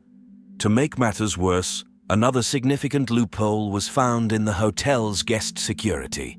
This loophole could increase the number of potential suspects from dozens to hundreds. If the hotel owns the guest rooms, restaurants, bars, golf courses and similar areas, the beach is considered public property. According to Mauritian law, the island's beaches belong to the local residents, and fishermen and traders have always had full access to both the beach and the hotel's premises. Local traders sell their crafts to tourists, and young boys are accustomed to spending time on the hotel's grounds. In other words, despite the cameras, gates, and security personnel, the hotel is unable to provide complete protection of its premises, and there is no way to verify who had access to the honeymoon suite. As a result, the new investigation into the case also ended up with no significant breakthroughs. Under international pressure, the Mauritian police revisited Michaela's murder multiple times and even enlisted the services of a French laboratory for retesting DNA samples. In 2014, there was information about a breakthrough in the case when DNA found on Michaela's clothing matched the DNA of one of the suspects. However, this discovery was insufficient to warrant a new trial. In 2017, in an attempt to draw attention back to the case, John announced a substantial reward for information about the case. A few weeks after his return home, he received a call from a lawyer informing him that the arrests of Sandeep and Avinash were now inevitable. The lawyer did not specify the new evidence that made this possible, but Michaela's family felt relieved and believed that they would finally achieve justice. However, weeks and months passed, and no one was arrested. The case was officially closed in 2020, but in 2021, under pressure from Irish politicians, the Mauritian government agreed to reopen the case. The problem lies in the fact that the willingness to re-examine the case does not guarantee that it will be solved. Investigating any murder after 10 years is challenging, let alone considering the possibility that officials in Mauritius may lack the desire to find the killers. Over the course of 10 years, many investigators have climbed the career ladder, and if something is revealed in the case that many would prefer to bury, heads will roll. After the trial, Jean and Michaela's family filed a lawsuit against the hotel for €1.6 million. They settled the case out of court, and the details of the agreement are not disclosed, but the money went to a foundation established in Michaela's honor. Legends Hotel was renamed Lux Hotel and continues to enjoy immense popularity, as does Room 1025, which underwent renovations and was assigned the new number 1026. John, who now works as an accountant, met a pleasant girl named Cara Brennan at a memorial dinner for Michaela in 2013. Tara, also an accountant, received a marriage proposal from John in 2015. Last year, the couple welcomed their first child, James McCavery. On Thursday, July 19, 1990, residents of Florida, Steve and Jane McGowan, received a letter from their 34-year-old sister, Beverly. She bid them farewell and wrote that she was embarking on a journey to find herself in this world. Beverly added that she was quitting her job and selling her apartment because she intended to leave immediately. The contents of the letter deeply shocked the brother and sister. Beverly had worked hard and was satisfied with both her job and her new home. She had recently acquired the apartment she had dreamed of and worked 2 jobs to pay off the mortgage. Jane hurried to the police station to report her sister's disappearance, but the authorities could do little since the letters stated that Beverly had left of her own accord. The letters were written in Beverly's handwriting on notepad sheets found at her home. So Steve and Jane went home to Beverly in Pompano Beach to try and find answers to their questions.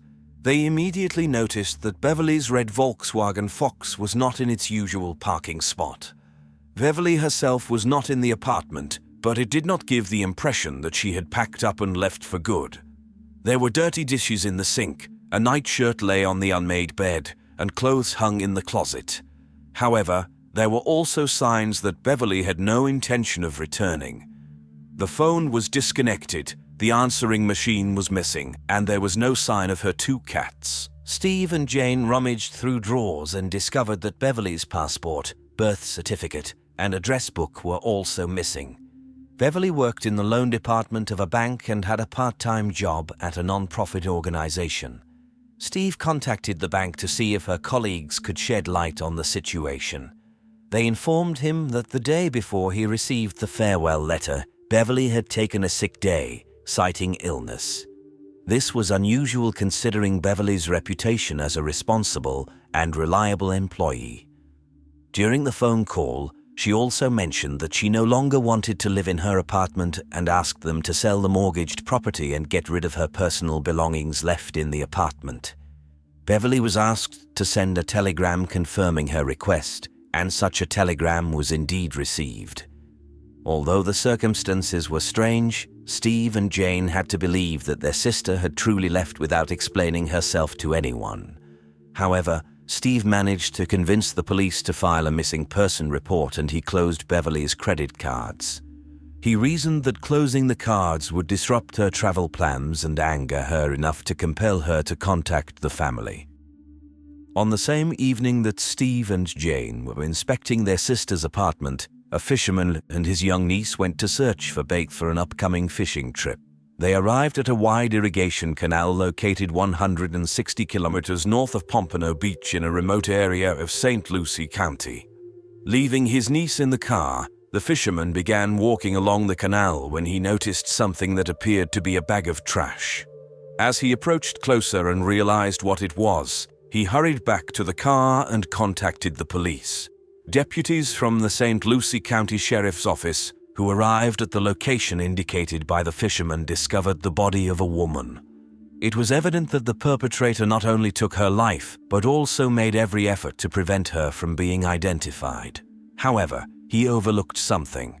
On the woman's right ankle, hidden beneath her jeans, there was a small tattoo of a yellow rose. The description of the tattoo was released to the media in the hopes that local residents could identify it.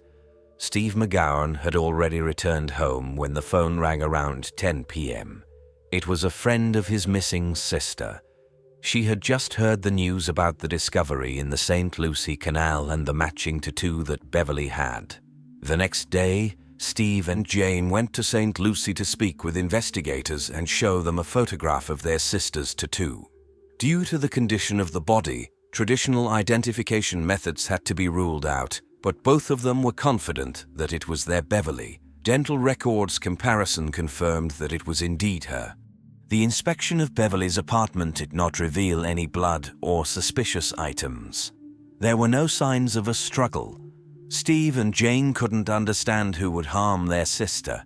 She loved her family, especially her nephews, and they loved her. Beverly was not wealthy and was not involved in complicated relationships. Her life was overshadowed by the fact that her two boyfriends died in separate car accidents. However, despite her past, Steve was confident that Beverly had been quite content with her life recently. Although Beverly worked 2 jobs, it was not enough to cover her mortgage payments.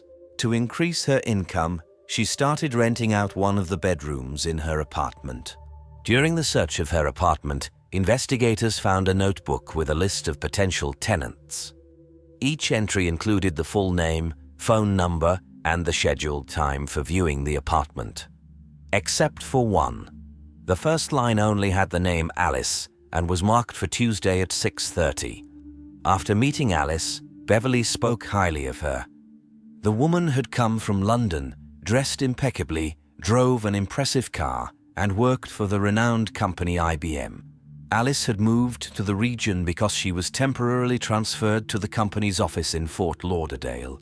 She had impressed Beverly to the point that she chose her as the new neighbor and informed her friend that Alice would be moving in on Friday, July 20th. By the way, Beverly mentioned that Alice introduced her to numerology. Alice attempted to predict Beverly's future, but she needed various numbers that held significance in Beverly's life, such as her date of birth, passport number, social security number, and even details from her driver's license. Strangely enough, Beverly provided her with all of these numbers. Overall, she was satisfied with Alice's predictions about her future and shared them with her friends. Unfortunately, she did not share the last name of her new neighbor with them. Alice's identity remained a mystery. Additionally, there was no evidence to suggest that Alice had moved in or even visited Beverly's apartment. The investigators reached out to IBM, where they were informed that they had no employees from the UK working in the South Florida area. They didn't even have an office in Fort Lauderdale. The investigation into Beverly's finances revealed that on the day her body was found, someone withdrew $795 out of the $800 that was in her bank account. Her credit card was then used to purchase women's clothing and books at a shopping center in Miami. The salespeople who served the customer described her as a bright blonde with a British accent. The description matched that of a tall blonde woman who had attracted nationwide attention at the time. 8 years earlier, in 1992, police officer Lori Bembinek had been sentenced to life in prison for the murder of her ex-husband's former wife. The case had caused a sensation. Lori's glamorous appearance combined with the high-profile nature of the case made her somewhat of a celebrity. A few days before Beverly's murder, Lori had escaped from prison in Wisconsin. When the Miami salesperson was shown photographs of Lori Bembinek, they recognized her as the woman who had used Beverly's credit card. The police were puzzled as to how the convicted killer's path could have crossed with that of a modest bank employee until it was discovered that Lori had actually fled to Canada and was not in Florida at the time of the crime. However, on Friday, July 20th, one day after Beverly's body was discovered, her card was used again in Miami, this time at a travel agency. The cardholder had a notable appearance. It appeared to be a man dressed as a woman. The person wore a cheap black wig in the style of Cleopatra and oval-shaped glasses. The man spoke with a British accent and introduced himself as Sam. Apparently, Sam was planning to fly to London in 2 days, on July 22nd, and used the card to purchase a ticket for British Airways Flight 92. Detectives examined the passenger registration records for Flight 292, as well as all other flights heading to Britain on July 22nd. Beverly McGowan's name was not on any of them. However, Beverly's car was found in the airport parking lot, where it had been parked for 5 days.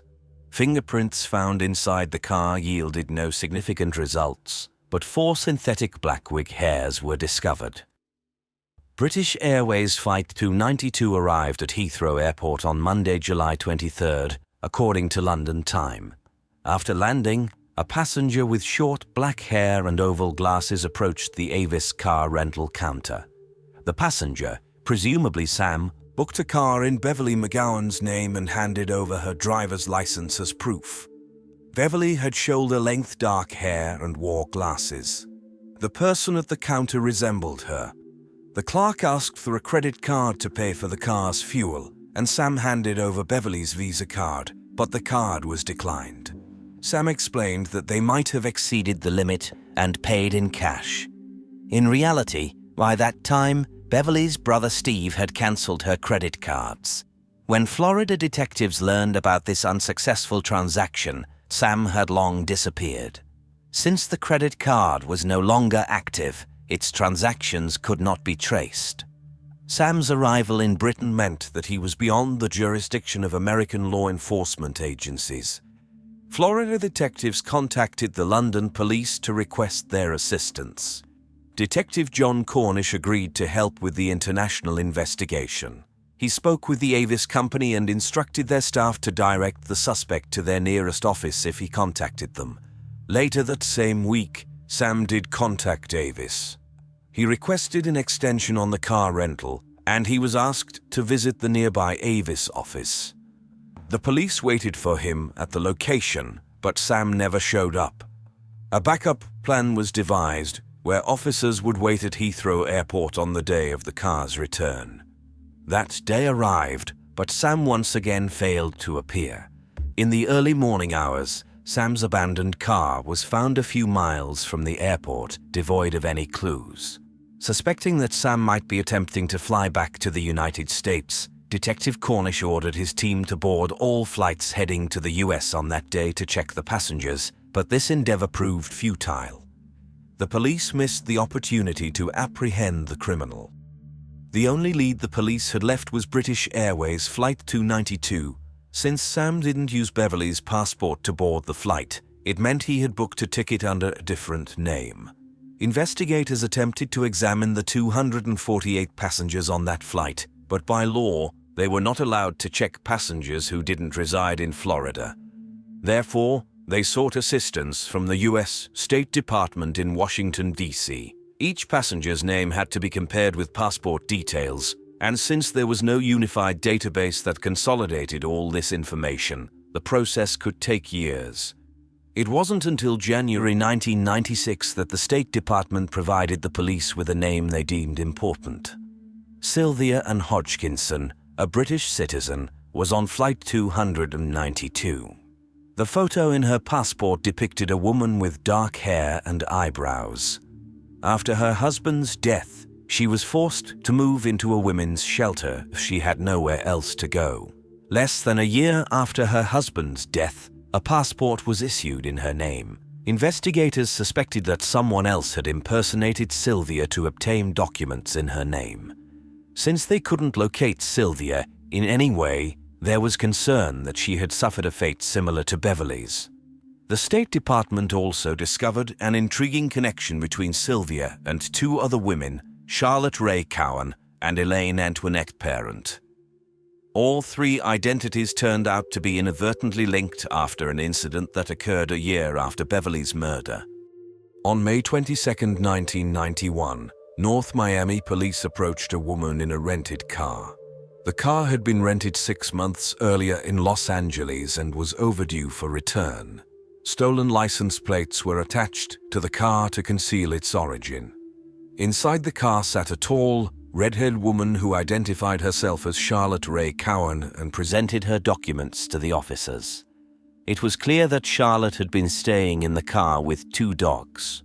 Several wigs, the woman's personal diary, and a number of documents with Charlotte's photograph but different names, Sylvia Hodgkinson and Elaine Parent, were found in the car. The police arrested Charlotte based on her failure to return the rented car. She spent a night in jail and posted bail the next day. Remarkably, despite the woman's obvious use of false identities, the police took no action regarding this matter. On the day of Charlotte's court hearing for the offense, one of the arresting officers was present in the building. When it was time for Charlotte to appear before the court, a redhead woman stood up. However, the officer who had arrested Charlotte was shocked. The woman summoned to court by the subpoena was not the same woman he had taken into custody. Charlotte herself couldn't understand why she had suddenly received a court summons. She asked the officer if the woman he had arrested was tall and a redhead. When he answered yes, she confidently stated that she knew exactly who it was.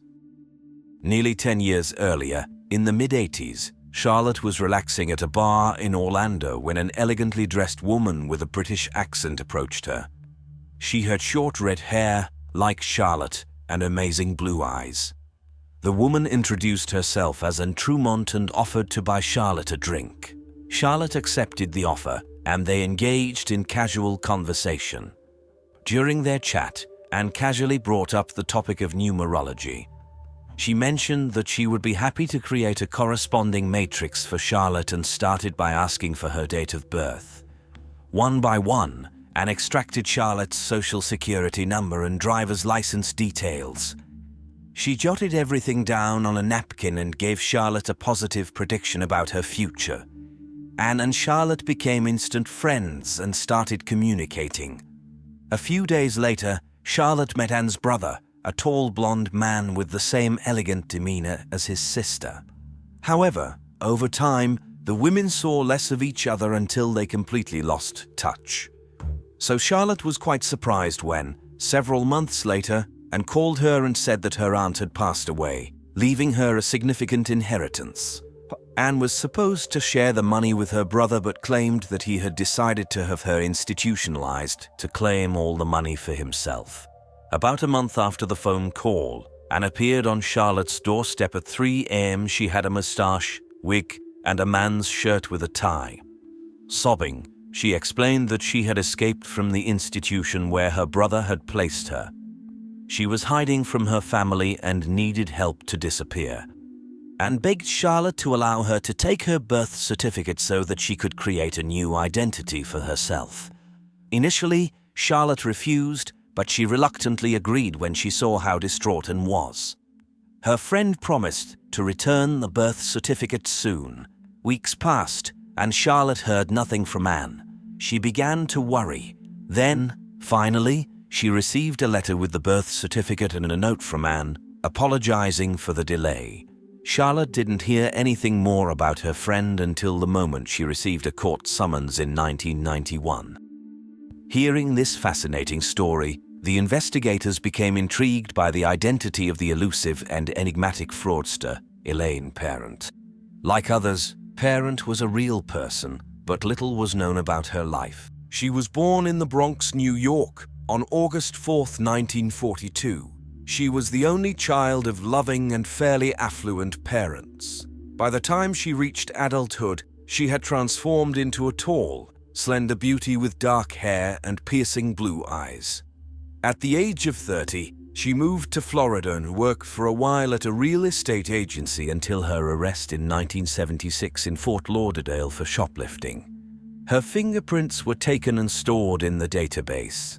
Then, in 1985, she stole jewelry worth $40,000 from an elderly acquaintance. This was around the same time Parent met Charlotte. Parent's fingerprints were compared to those of the woman arrested in 1991 for failing to return a rented car. They matched. The woman masquerading as Charlotte Coven was Elaine Parent.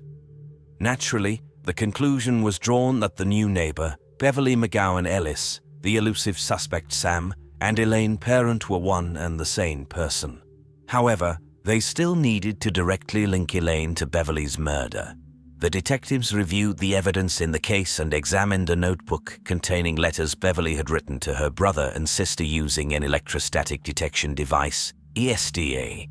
This specialized equipment is used to detect indentations or impressions on paper left by previously written letters. The analysis of the notebook revealed that it had been used for a series of other letters written not in Beverly's handwriting. It seemed the author was a woman who held a strong grudge against Beverly. The messages were rather aggressive and contained threats. The letters were compared to handwriting samples from Elaine Parent, and they matched. The letters written by Parent were addressed to a woman in London who held a high-ranking position as the CEO of a major company. For her safety in the case materials, she was referred to as Witness X. She shed light on many gaps in the life of the elusive fraudster. The woman revealed that she had met Elaine during a trip to Miami in the 1980s, and they quickly became friends. In 1985, when the police were searching for Elaine for the jewelry theft, she apparently fled to London and asked Witness X if she could stay with her. However, the two young women soon realized that they couldn't live together due to Elaine's explosive temperament and instability. In 1990, the con artist returned to the United States, but to Witness X's surprise, she returned to London at the end of July. She was driving a car rented from Ives. 3 months after her return to London, Parent stole 2 dogs belonging to her former friend and escaped to the United States. From there, she sent threatening letters to Witness X and attempted to extort a ransom for her dogs. These dogs were evidently the same ones found in her possession during her arrest in Miami in 1991. By the end of 1996, Parent faced charges of passport forgery from the State Department, but they had no idea where she could be hiding. In 1998, the television show America's Most Wanted aired an episode about Elaine Parent. When the show began, Patricia Nevins from St. Petersburg, Florida, was at home watching television. As soon as she saw Elaine's photo, she immediately recognized her. Patricia Nevins was a church worker and knew Elaine as a blonde named Sandra Little. Patricia met Sandra Little in 1992 when she was living in a homeless shelter in St. Petersburg. Patricia allowed Sandra to stay in her vacant bedroom, and she remained with her for almost 1.5 years. During this period, Sandra filed a lawsuit against a restaurant where she slipped and injured herself. She won the case and received compensation, the amount of which is undisclosed. Patricia described several curious incidents that occurred while she lived with Elaine. Elaine once told her that one way for her to lead a dignified life was to assume a different identity. Then, during a dinner party, Parent mimed cutting a guest's hand to steal a gold bracelet. Patricia arranged for Elaine to speak with a psychiatrist, who later informed Patricia that Elaine was an extremely intelligent sociopath who would leave Patricia's life as quickly as she entered it. This prediction came true when the women went their separate ways in 1993. After the police publicly appealed to the community to help capture Elaine, an intriguing letter was delivered to the office of the St. Lucie County Sheriff. Inside was a copy of a painting done in oil colors. It depicted Elaine Parent wearing a teal-green swimsuit and pearl earrings. Her hair was grey and styled in the same manner Parent often chose. She was portrayed coming out of a pool. On the back, it was printed, "Best wishes, your chameleon." Psychiatrist Barbara Cavan, who had been assisting the police in the case, stated that Parent both desperately needed and feared police attention. The painting is very telling. She sent it to the police to taunt them, as if to say, "I'm alive, I'm okay, look for me, but you'll never find me." In February 1999, Elaine was featured in the documentary series World's Most Wanted, which brought her international attention. Reports poured in from around the world claiming to have seen Parent in Turkey, France, Australia, and South Africa. The press dubbed her the most wanted woman in the world. In April 2002, America's Most Wanted aired another episode about Elaine Parent. Following the program, numerous calls came in from the affluent neighborhood of Panama City, Florida, claiming that a woman living there was Elaine. 3 police officers were dispatched to the address. They arrived at a modest single-story house and knocked on the door. A middle-aged brunette woman, dressed in a beige silk pajama set, answered the door. The officers explained why they had come to see her. The woman introduced herself as Darlene Thompson and presented them with her military ID, which featured her photograph. She did not resemble the photograph of Elaine Parent that the officers had seen. Realizing that the neighbors had made a mistake, The officers nevertheless asked her to accompany them to the station for formalities. Darlene agreed and requested that the officers wait while she changed clothes. While the officers waited outside the bedroom, one of them examined Darlene's ID. Being a former military personnel, he immediately noticed a crucial missing stamp that confirmed the document's authenticity. The officer knocked on the bedroom door to clarify this matter, to which she responded that she was getting dressed. The officers waited for her to come out, but she never appeared. A gunshot rang out, and the officers rushed into the bedroom only to find Darlene dead. Subsequent fingerprint analysis officially confirmed that Darlene and Elaine Parent were the same person. It turned out that the house where Elaine lived belonged to another woman. Elaine had been renting a room from her since August 2001. The homeowner described her as a pleasant woman with a passion for cooking. During the search of the house, Elaine's Florida driver's license was found, featuring her photo but under the name of the woman she was staying with. In a notebook, she had written down information about a man from the neighboring town of Lynn Haven, including his social security number and credit cards. Elaine's closet was filled with wigs and both women's and men's clothing. A book on learning the French language and another on theatrical makeup were also discovered. Some acquaintances of Elaine mentioned that she often worked on a laptop, but it was never found. The diary she had with her when she was arrested over 10 years ago as Charlotte Cavan was also missing. Another intriguing detail to the portrait emerged. The police found a flyer with a photograph of Elaine and the name Antonia Racemen. The flyer stated that she was being sought by the FBI for the murder of a government official at a hotel in Washington. Interestingly, it appeared that Elaine had created the flyer herself, and the local police chief later speculated that she had made it to intimidate someone. The death of Elaine left many unanswered questions. The police believe she had up to 20 different identities that she used across the world, including the USA, UK, Turkey, Israel, France, and South Africa. Some suspect that she may have committed more murders, but no additional victims have been found. 3 years prior to her death, investigator Norma Pfeiffer told the media, "The brutality of the Maguire murder makes me think that someone capable of this has either done it before or will do it again." Opinions are divided as to whether she worked alone or had an accomplice. Some argued that she couldn't have managed Beverly on her own. And let's not forget about the attractive blonde man she presented as her brother. Psychologist Barbara Kerwin described Elaine as a virtuoso in her field, capable of effortlessly reading people's souls and uncovering their vulnerable spots. However, the motive behind her crimes remains completely unclear. Why would someone with Elaine's high intellect choose to engage in criminal activities instead of achieving great heights in any other field, especially considering that her crimes brought her more infamy than wealth? But Kerwin believes she knows the reason behind Elaine's schemes. She was driven by her own psychological demons, Barbara stated. "I believe she impulsively stole the identities of others to fill her own emptiness.